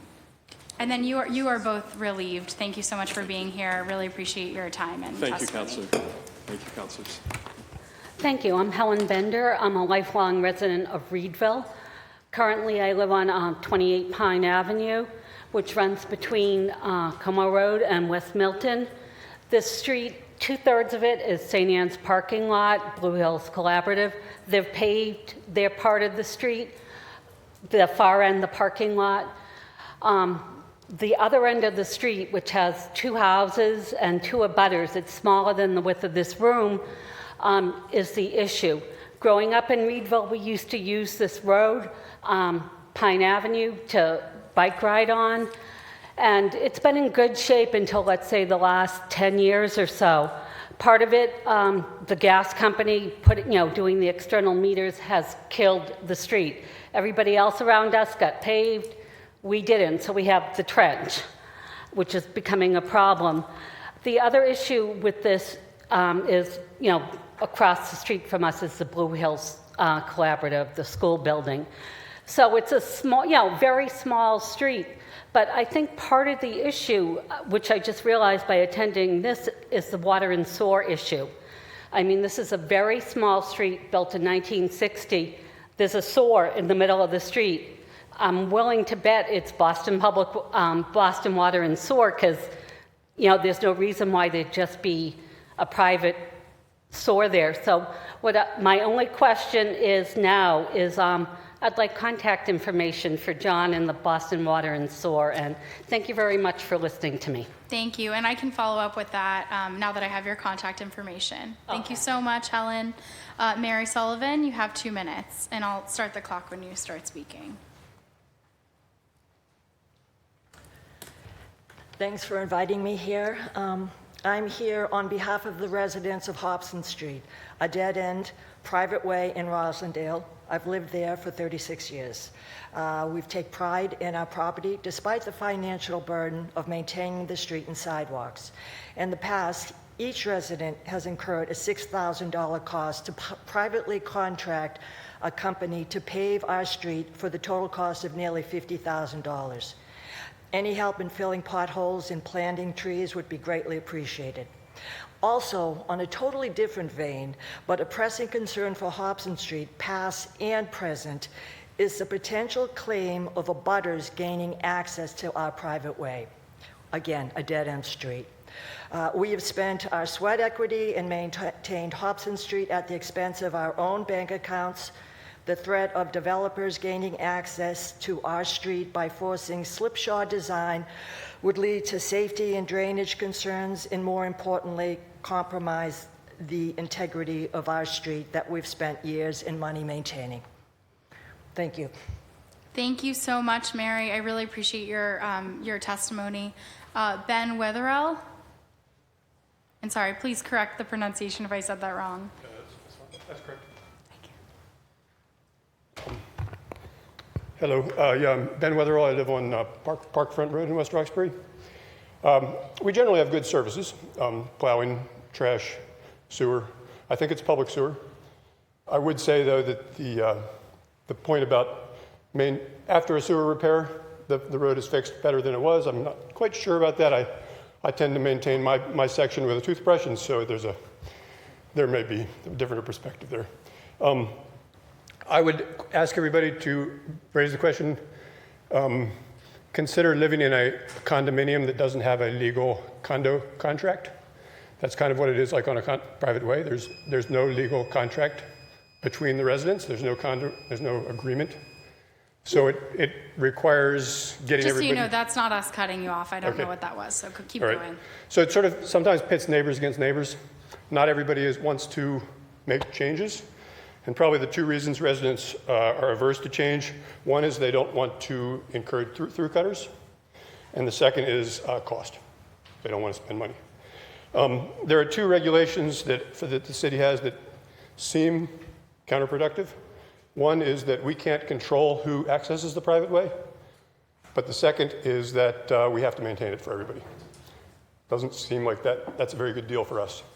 So my first suggestion is I think we should be allowed to control who accesses the private way. The second sort of thing is betterment. Over the last 15 years, people in my street have looked into the process of betterment twice, and it's basically been rejected for three reasons. One is there's a minimum width, the betterment process has a minimum width. You can't do it if it's you're less than a certain width. It requires sidewalks and the cost. And we didn't meet any of those. And because of that, we can't do anything. And I think you should just get rid of those rules. You don't make it flexible. make it flexible so that you can do the betterment process even if there's no sidewalk or even if it's a narrower street, and get rid of the cost. Thank you so much, Ben. You're over time, but if you have any more comments, feel free to send them into the committee email and we'll put them in the record. Thank you so much, Ben. Allison Poltinas? Nice to see a familiar face. Thank you, Councilor. Allison Poltinas, I'm from Mission Hill, and I'm going to speak about something a little different. It's a private way, open to public travel, but it's a footpath. And Judge Street in Mission Hill goes from Parker Hill Avenue to Calumet. It's actually become part of the Walking City Trail. It's a very steep grade, and part of it is paved and has become a parking lot for 4 houses, all owned by absentee landlords. The part that's from Parker Hill Avenue is gravel. It's the most used access point to McLaughlin Playground. And so thinking about a walkable city and how, I don't know, would this fall under Boston Transportation? I don't know, but it needs help, and it's not safe. And it should be partnered with the city as an improvement. Mission Hill is many hills, and so there's paper streets and there's private ways, but people walk from one side, from Jamaica Plain over to Tremont and back and forth, and are using these paths. And hopefully the city can partner with maybe the owners, but I don't know how that's going to work since they haven't been very cooperative so far. But thank you. Thank you, Allison. And I know that Councilor Weber and I are both here, and we share you almost as a constituent. So I appreciate, really appreciate your feedback. So, okay, next we're going to go to the second panel. And I know it's Councilor Weber's constituent, but in spirit, she's mine.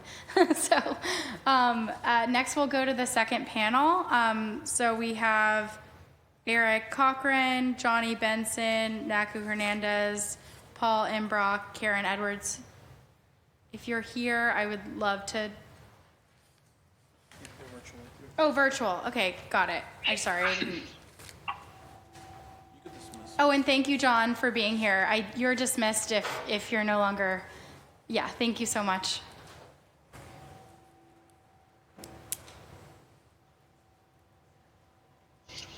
Okay, hello, can you hear us? Yes. So I think we'll give, I think if you each would like to take a minute to introduce yourself. Eric Cochran, yeah, of course. Do you want to go first? Yeah, that sounds great. So thank you so much, everybody, for the invitation to participate today. It's been an interesting discussion to watch so far. It certainly sounds like a complicated issue. My name is Eric Cochran. I'm a professor in chemical engineering at Iowa State University. I've been doing research in pavement materials for the last 15 years now, with a focus on developing new materials that allow you to get more life out of existing pavements and be able to use recycled content more cost effectively when repaving. So a lot of what I'll be talking about today would be addressing some of the background of the research that we've done in more cost effectively rehabilitating damaged pavement structures like the ones that you've been discussing. Thank you so much, Eric. Johnny Benson.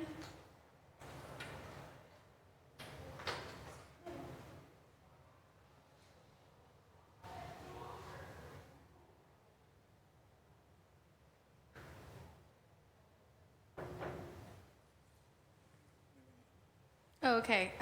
Naku Hernandez. Yeah, thank you for the invitation. Naku Hernandez. I am Chief Operating Officer of Soile Innovations. We are the commercial entity marketing and selling all the products with the technology from Iowa State University. Thank you so much. Paul Imbrock.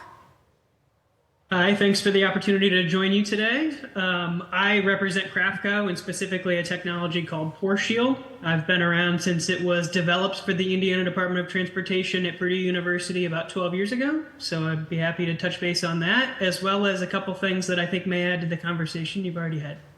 Thank you so much. Karen Edwards.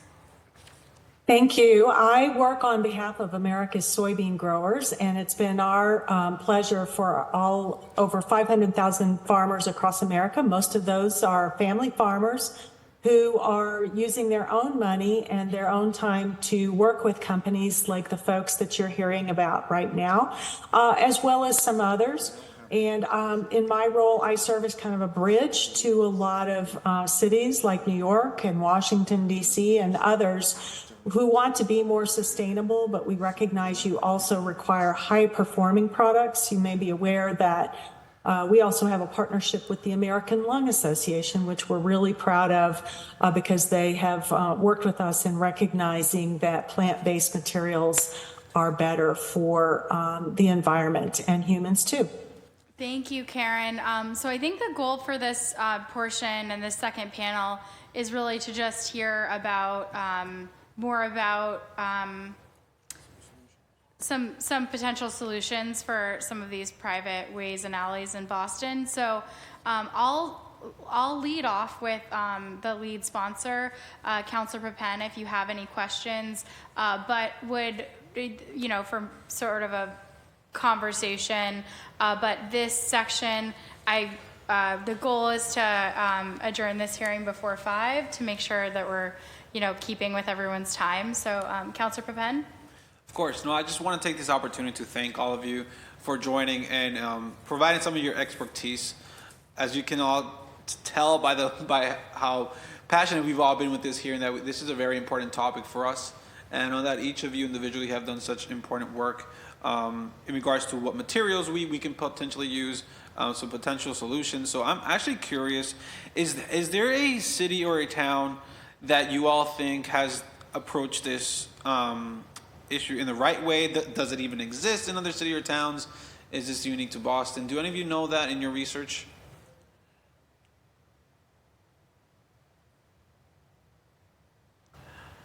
Speaking for myself, I can say that I've not run into this issue in any of the projects really that we've worked on. It's usually either kind of one or the other, private owned in an area or publicly owned in an area.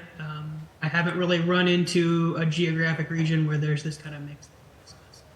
Well, I would share that Boston actually has a wonderful history of partnering with America's farmers. BioHeat has been embraced by your city, as well as cleaner burning fuels.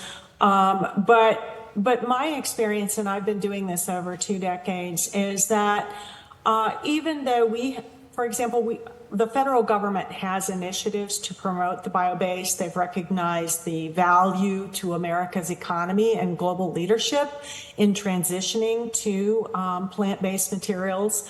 But it really comes down to exactly what you're doing right now is someone who's willing to say, I'm going to be a leader for this. Even when there are records on the book, unless there is a personal champion, which we have seen on a variety of cities. We've had success with New York City on various products. We've had success here in Washington, D.C. in particular, but it all comes back to a champion who is willing to help blaze the trail.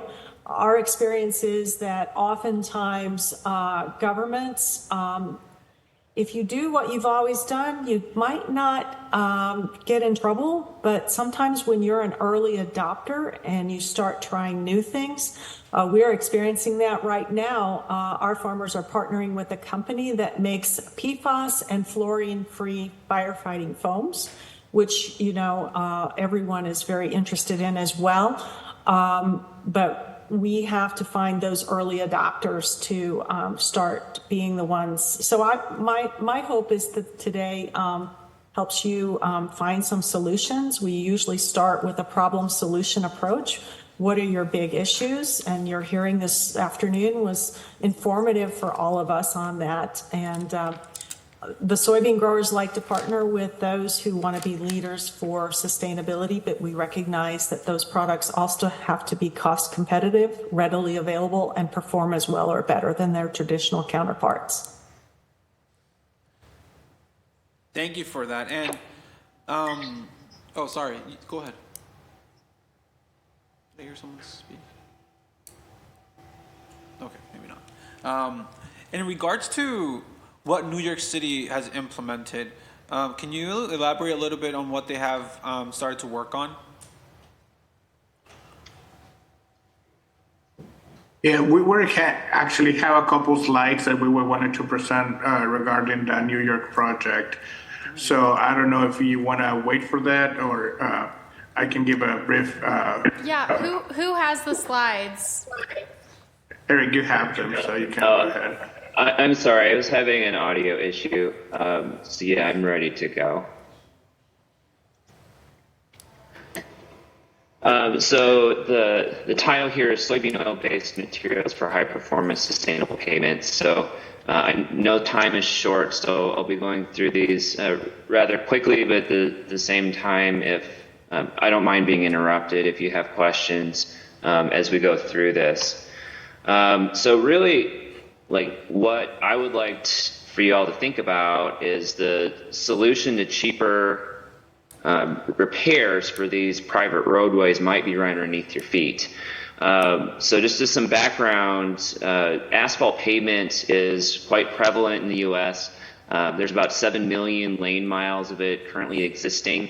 A lane mile is 1 lane wide and 1 mile long. It's an area that's about equivalent to an acre. So it's just an enormous amount of area that we already have covered by asphalt. And as you know, the main problem is it's very expensive to install these components of infrastructure brand new. So the amount of energy that's required is about that of 1,000 barrels of oil, and the cost per lane mile these days can range from $500,000 to even greater than $500,000 per lane mile. So that's I'm sure that's why some of these craters are developing. And that pavement, once new, is going to age. And so over the winters and the summers, you're going to have pretty extreme temperature cycling. Sunlight is going to oxidize pavements, and they're going to start to get brittle. Once cracks form, water get into those cracks, and the pavement deteriorates and starts to fail. And so to keep up with new paving, in the U.S., we use about 420 million tons of new asphalt pavement every year. And if you think about that, that's about 1 billion barrels of oil worth of energy. So just enormous amounts of energy, ranging up to a few percentage of our total domestic energy consumption. So how do you address both the cost and then the energy and resource requirements associated with maintaining pavement structures? Well, what's underneath your feet is what we call reclaimed asphalt pavement. So at the end of life of a pavement, it's a common process to grind the top few inches of that pavement down, and then the asphalt that was there then turns into a gravel-like consistency.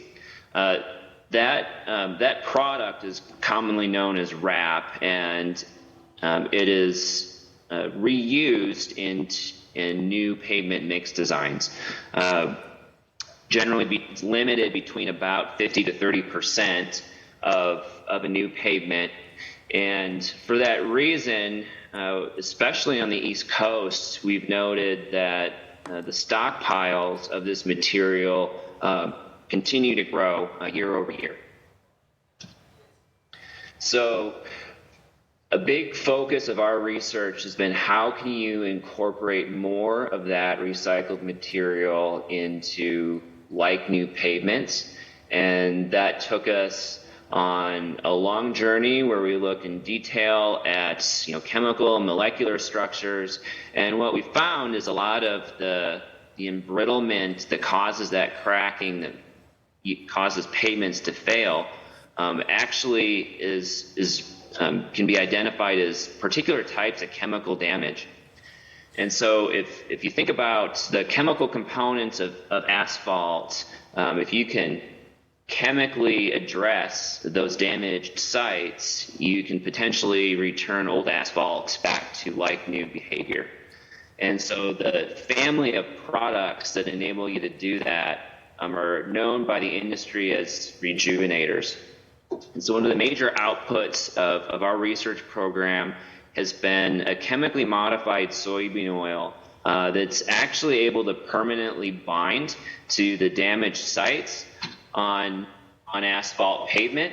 So if you think of a damaged asphalt molecule as this little black chunk of coal here, and the red would represent chemical damage, the soybean oil molecules are able to permanently stick to those damaged sites, which enables those components of the aged asphalt to start to behave like new asphalt again. And so with that basic family of soybean oil-based molecules, we've illustrated several different applications, and my colleague Naku will talk more about the specific products that are now commercially available. But just again, really briefly, over the past 4 years, we started with just this rejuvenator, and its primary purpose is to allow you to use more recycled content in a typical hot mix asphalt pavement design. It's one of the most effective molecules the community has ever found for that purpose. A similar product, you have asphalt and roofing shingles as well. So products for extending the life of asphalt roofing have been developed. We've also made rubbery-like materials from soybean oil that are used for high-performance pavements for like highways and interstates. On the low-cost end of the spectrum, we've developed additives that you can add to 100% recycled asphalt pavement and repave it without any heat, and that's called a cold mix recycling process. And then we've also developed products that can be sprayed on the top of existing pavements that help extend their service life.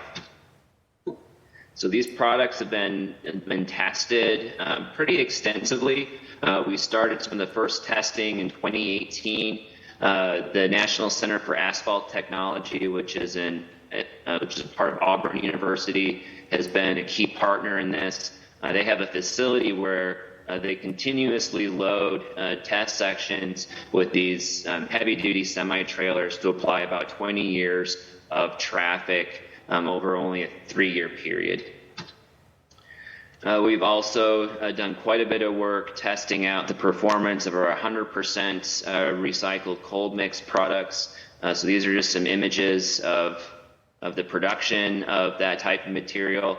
So over here in the upper left, you see there's a pug mill where old recycled asphalt is sprayed with the rejuvenating product, and then it's loaded into trucks where it's then laid down and compacted into new pavements. We've done hot mix projects. Actually out in Massachusetts is one of the sites where we were at. A lot of information on this slide, but the take home is we were able to double the amount of material, the recycled material that was used in the project, while improving its toughness and crack resistance properties. And then I guess kind of related to big city types of applications, we've successfully completed a trial with New York City. So these are some images of pavements that were produced with high amount, 50% recycled content. These images were taken after a year. The pavements still look dark, deep black, and kind of like new. So really, as the university, we've really been focused on taking these new technologies, scaling them up, and then scaling them out.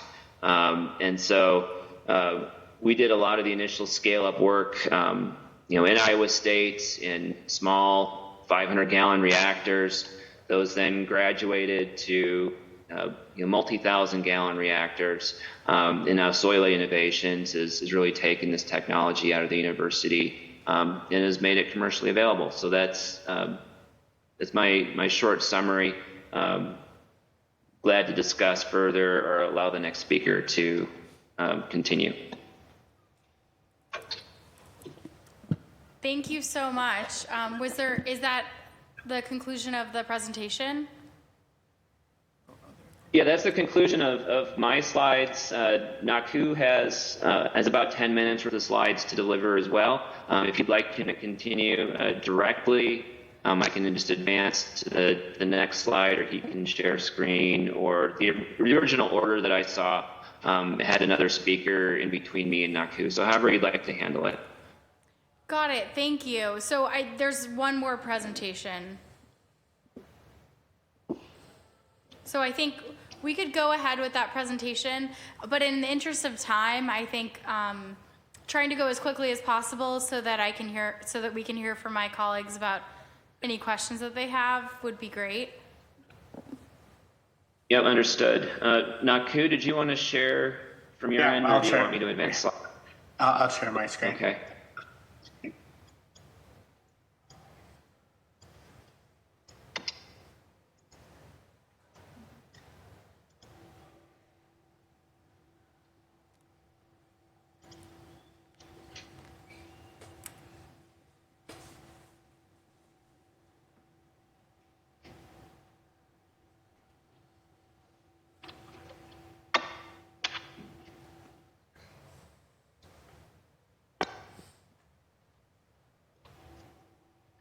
Can everybody see my screen now? Yes. Okay, thank you. I'm just gonna continue with the actual products that we have available. As Eric mentioned, our line of products centers on its unique ability to modify and rejuvenate old asphalt pavements, and that can include, asphalt pavements, but also asphalt shingles. So the product that itself that was used in New York Department of Transportation, New York has a big push to increase the amount of recycled material in their mixes or the new pavement that are laying down. And why? Because they want to reduce, of course, costs, and also they want to decrease the amount of those recycled material mounts around the city.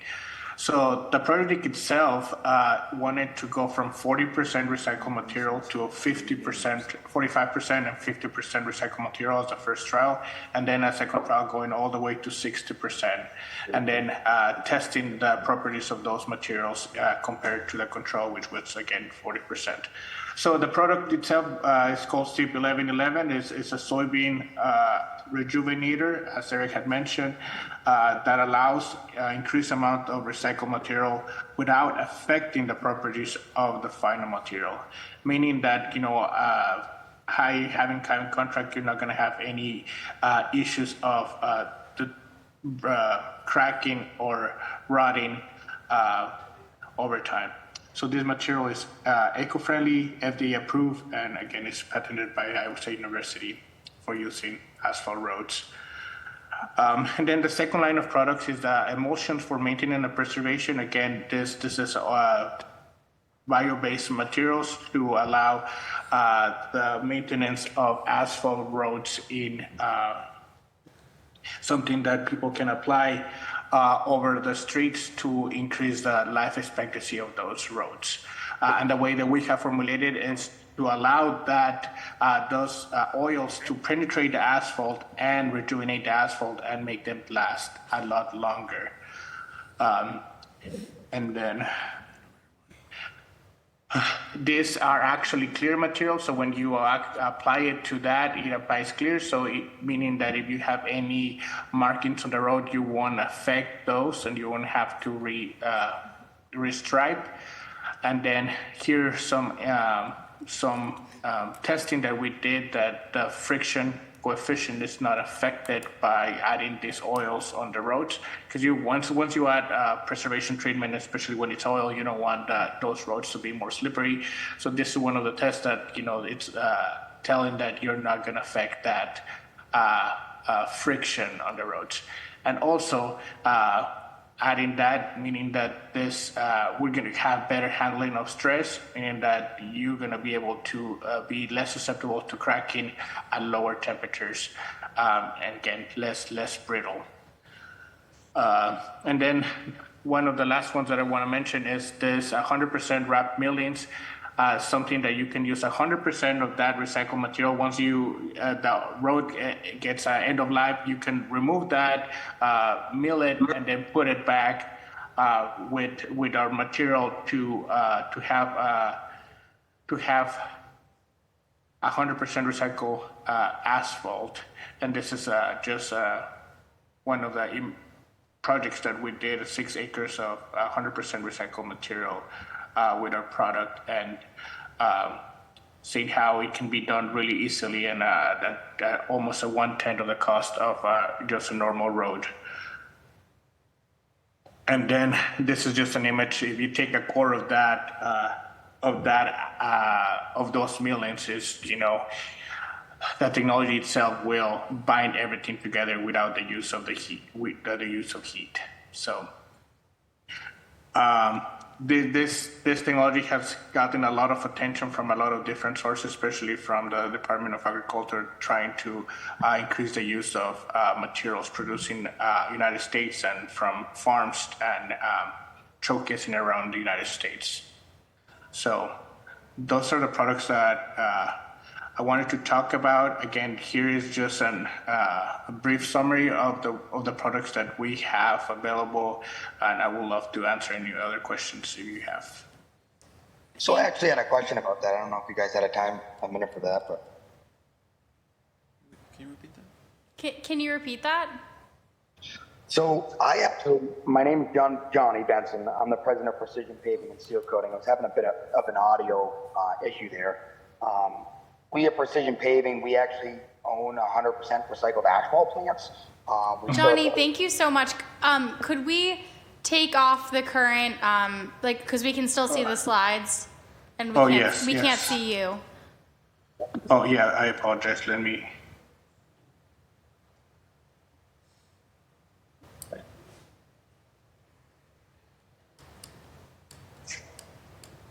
How's it going, everybody? So basically, we utilize surface rejuvenative sealers. We utilize pellet wrap. We utilize a lot of the agents that you guys are talking about in our asphalt plants. I'm actually on site here with my crew right now at the recycling a gas station.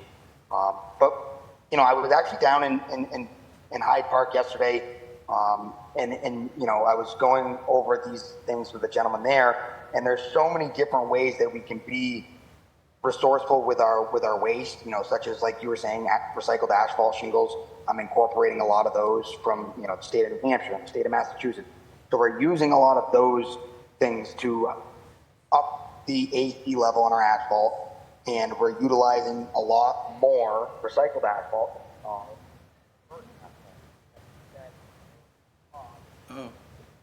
We've lost your audio.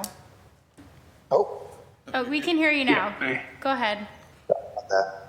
So we try to take that breakdown, and the more reusable recycled products we can put in our asphalt and still have a good product, the more we can lower the cost for the local people who own private ways and people who own large private driveways. That at one point are very, very costly to pave. I mean, it's just because of the fact of what makes asphalt. It's one of the most reused and recycled products out there, but you can't use it 100% recycled and come up with something consistent. So that's where we're doing a lot of research and trying to team up with guys, like a couple of you guys that were talking about the products that you spray on it and the products that you mix in with the hot asphalt recycling. That's what we use. I mean, that's what we're trying to learn is the best product we can put in recycled asphalt to get something sustainable, get something consistent, productive. So. Okay, thank you so much. Councilor Pippen, do you have any other additional questions?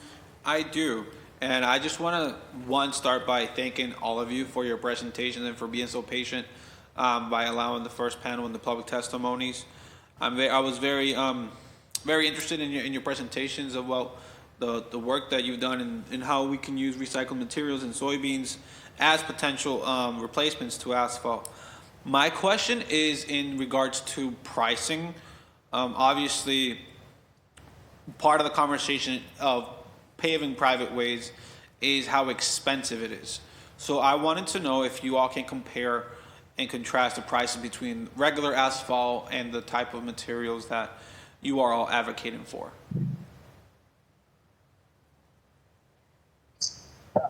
So when you use if you are comparing the price of just virgin asphalt, and again it's going to vary on state to state. So we live in Iowa right now. We get around $100 a ton of asphalt, right? By increasing the amount of RAV material or the recycled material in some states, they actually pay you to take that from the quarries or from the state. So it's going to depend a lot on the cost savings. In here in Iowa, we actually have to pay a little bit. So the cost savings comes in when you can add some recycled material at a lower cost than the virgin asphalt. So you're replacing a higher product with a lower cost product. Again, I'm not aware in Massachusetts, in Boston area, how much you pay for that raw material, but when you add that recycled content, and it's usually a lot lower than the virgin, you're gonna get up to, 50, if you're replacing 50%, and if you're not paying for that, you can get, 50% reduction in cost. Into Johnny, the work that you were doing yesterday in Hyde Park, I'm actually very surprised that you were in my district yesterday, so thank you for doing that. What kind of work was it? Is this something that you see in the foreseeable future that is sustainable for Boston? I know that Iowa, I don't know what the weather is like in Iowa and other parts of the state of the country, but is this something that Boston's winter can sustain? Can you? I'm from Vermont, so I do the whole East Coast. I'm a New England-based company. I'm a fifth generation paving in my family. So I've actually taken a lot of the time here in the last 2 or 3 years of my life, and I've been researching sustainable ways to recycle asphalt. We buy these machines. They're imported from Germany. These two machines actually came from the state of Massachusetts. The gentleman that I bought them from, or I'm buying them from, he doesn't use them because he's so big. He's doing highways, he's doing bigger roads. So you're involved with a process that is focused on recycling, not focused on production. And that's what we're trying to change. I don't think it's a durability issue in terms of what we're going to see in terms of life, because we can lay a road that you would never know is recycled. It comes down to, how much wrap and how much AC and rejuvenatives we're putting back at the asphalt. So we can alter that substance quite a bit to get you guys a very strong surface. We weren't doing recycling yesterday in Hyde Park, but I was pricing a private way for some recycling for this machine, for these two machines that I have. And I was approached by one of the city councilmen there that had given me the letter and kind of informed me that, we need more of this. We need more input on what you guys are doing and how we can make it more cost effective. So, the thought for me is I can come in there and I can recycle something that's previously paved, but it can't be so far gone that there's no asphalt left, because then there's nothing left for us to recycle. So we have to get to a certain point where we're doing this before the road is 20 by 20 potholes, right? So we have to actually be able to save the asphalt surface that was there. So we're adding so much virgin material back. We're adding so much virgin AC, liquid asphalt, and rejuvenatives back into that surface as we remake it. And I do know that there's people out there that offer in-place hot recycling. I've seen it in Connecticut. I've seen it in other cities, around us. Basically, a big infrared machine comes in. They reheat this asphalt basically, and then they add very little at the back end of this double length tractor trailer truck with burners all the way down the middle of it. And then they're adding asphalt in the very end as much as they have to. So it's just very minimal just to get it back flat and impermeable again. So it doesn't have cracks, it doesn't have alligation, it doesn't have delamination, and all those sorts. So, that's something that we offer. We also offer infrared patching, where we're basically doing a hot in-place patch that is basically comparing to doing, hot asphalt paving you can do a 6x8 area for $750, and that's a decent sized patch. Whereas if you were to pave that, you would be paying $1,500, $2,000. So that kind of just gives you an idea on your cost. Thank you so much, Johnny. Okay, so I think we're going to move to public testimony because we've got a lot of people online for public testimony. So we're going to do 2 minutes per person. And I think we've got at least 10 people on Zoom waiting to testify. So I just want to, since we'll be having a lot of virtual testimony, I will be saying time when you're at 2 minutes. So feel free to finish your sentence or feel free to finish your thought, but I'll say time when we're at 2 minutes, and I want to make sure we get through this, and I want to make sure everyone gets the same amount of time. So, and I also want to make sure that we're done by 5. So,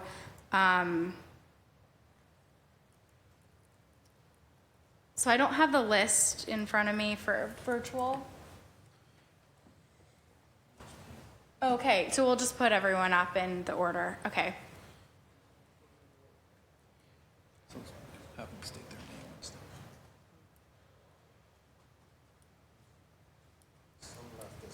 Oh, 4 left. Okay. Okay, so we have 4 public testimony left. I know some others have submitted public testimony via the committee email. So, so I think our first, I don't know who to call upon, but. Okay, perfect.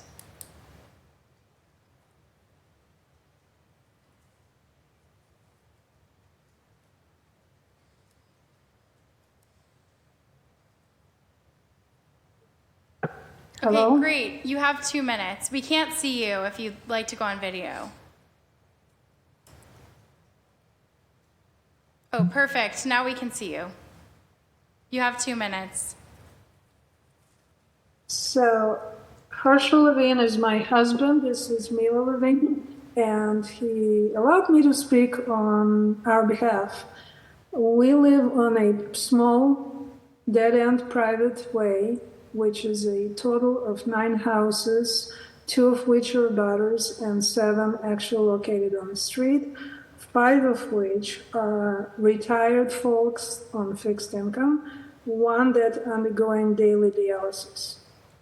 We actually tried to get some estimates and had some meetings with the rest of the folks that we could find. There is 1 absentee landlord that we were not able to find, about repaving the street, and it was not financially feasible at that point. So about 10 years later, that item resurfaced again because guess what? The surface is not getting any better, it's getting worse. And so we have the same response from folks now, different set of folks from the first try saying we can't financially afford it. So my question was, is there any program from the city of Boston that could be considered in terms of reduced interest loans or some other financial help? We also have a storm drain at the end of the street that was put there by the developer that we already had to pay once to clean out because it was getting full. And I suspect that unless something changes, we're going to have to do it again. And ours is a sloped street, so if we allow it to flood, it's going to spill over to the houses that face business streets. So it's going to be much worse than just our little street. So I'm just looking for solutions and any help that the city can provide. We can't convert it to public way because it's too narrow, and its narrowest point, it's not even 2 car width. So that's not an option for us. Thank you so much. And could you just clarify, is it a Boston, did Boston Water and Sewer clean out the drain? We had to hire a private contractor to do that. Okay, that's helpful. If you can make sure we have your contact information, we'll follow up with you to answer your question. Okay, it's the email that I provided for the join link is the same one that you can perfect. contact. Okay, that sounds great. We'll try to get back to you as soon as we have an answer. Thank you. Okay, next, you'll have 2 minutes, and I will let you know when you're at time.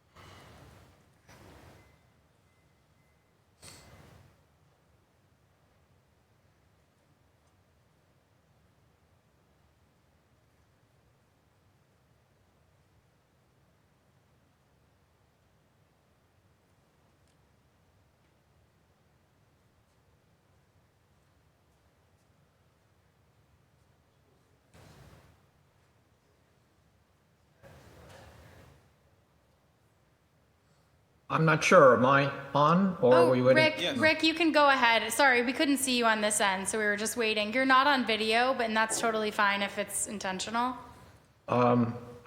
It's not. Oh, there. Funny. Oh, there you are, Rick. Okay, you have 2 minutes. Okay. Good to see you. Thank you for this hearing. This is the last one.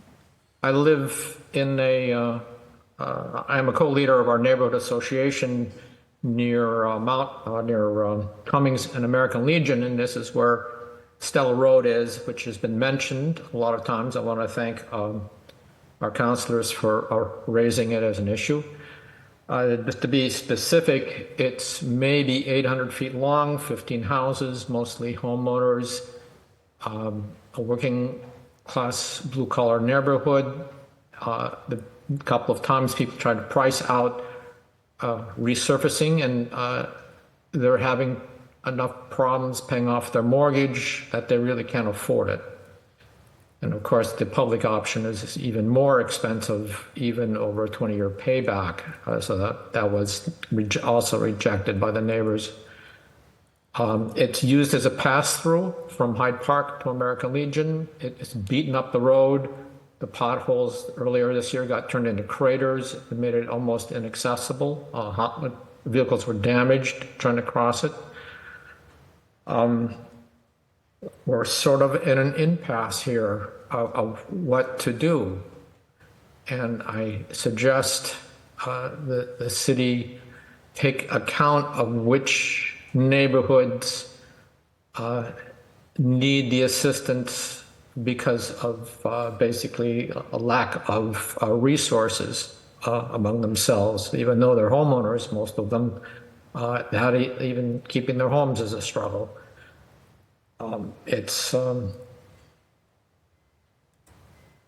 So far we don't seem to have a real solution to it. So I hope that aspect of affordability for these repairs will be considered. Thank you. Thank you so much, Rick. You were right on time. It's like you've done this before. Thank you so much. So I think I'm really grateful for the conversation that took place today. I think our first panel, particularly hearing from the Boston Water and Sewer Commission, hearing from the Streets Cabinet, and hearing from PIC, I think was extremely helpful in guiding where this conversation might go in the future and what opportunities might exist in the future, and sort of what are the downsides and what are the upsides of particular opportunities for collaboration.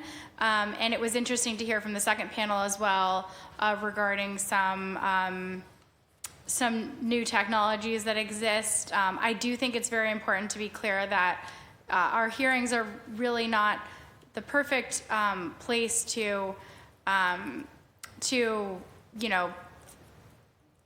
with who may end up selling to the city in the future. But I think it's really important that because obviously as a city council we don't decide contracts.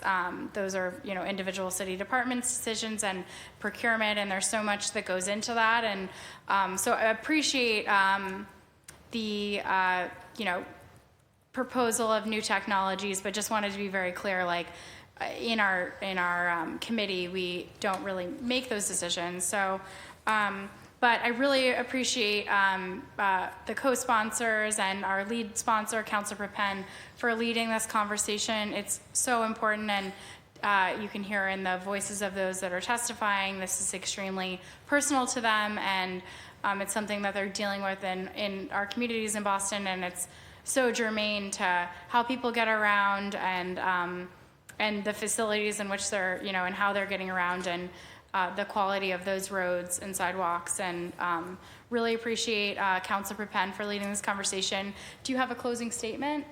I just want to thank everyone that participated today. I want to thank, more importantly, the residents that continuously advocate for their streets, that continue to email us. Just very thankful for everyone that participated in today's conversation. And this is only the beginning, so thank you.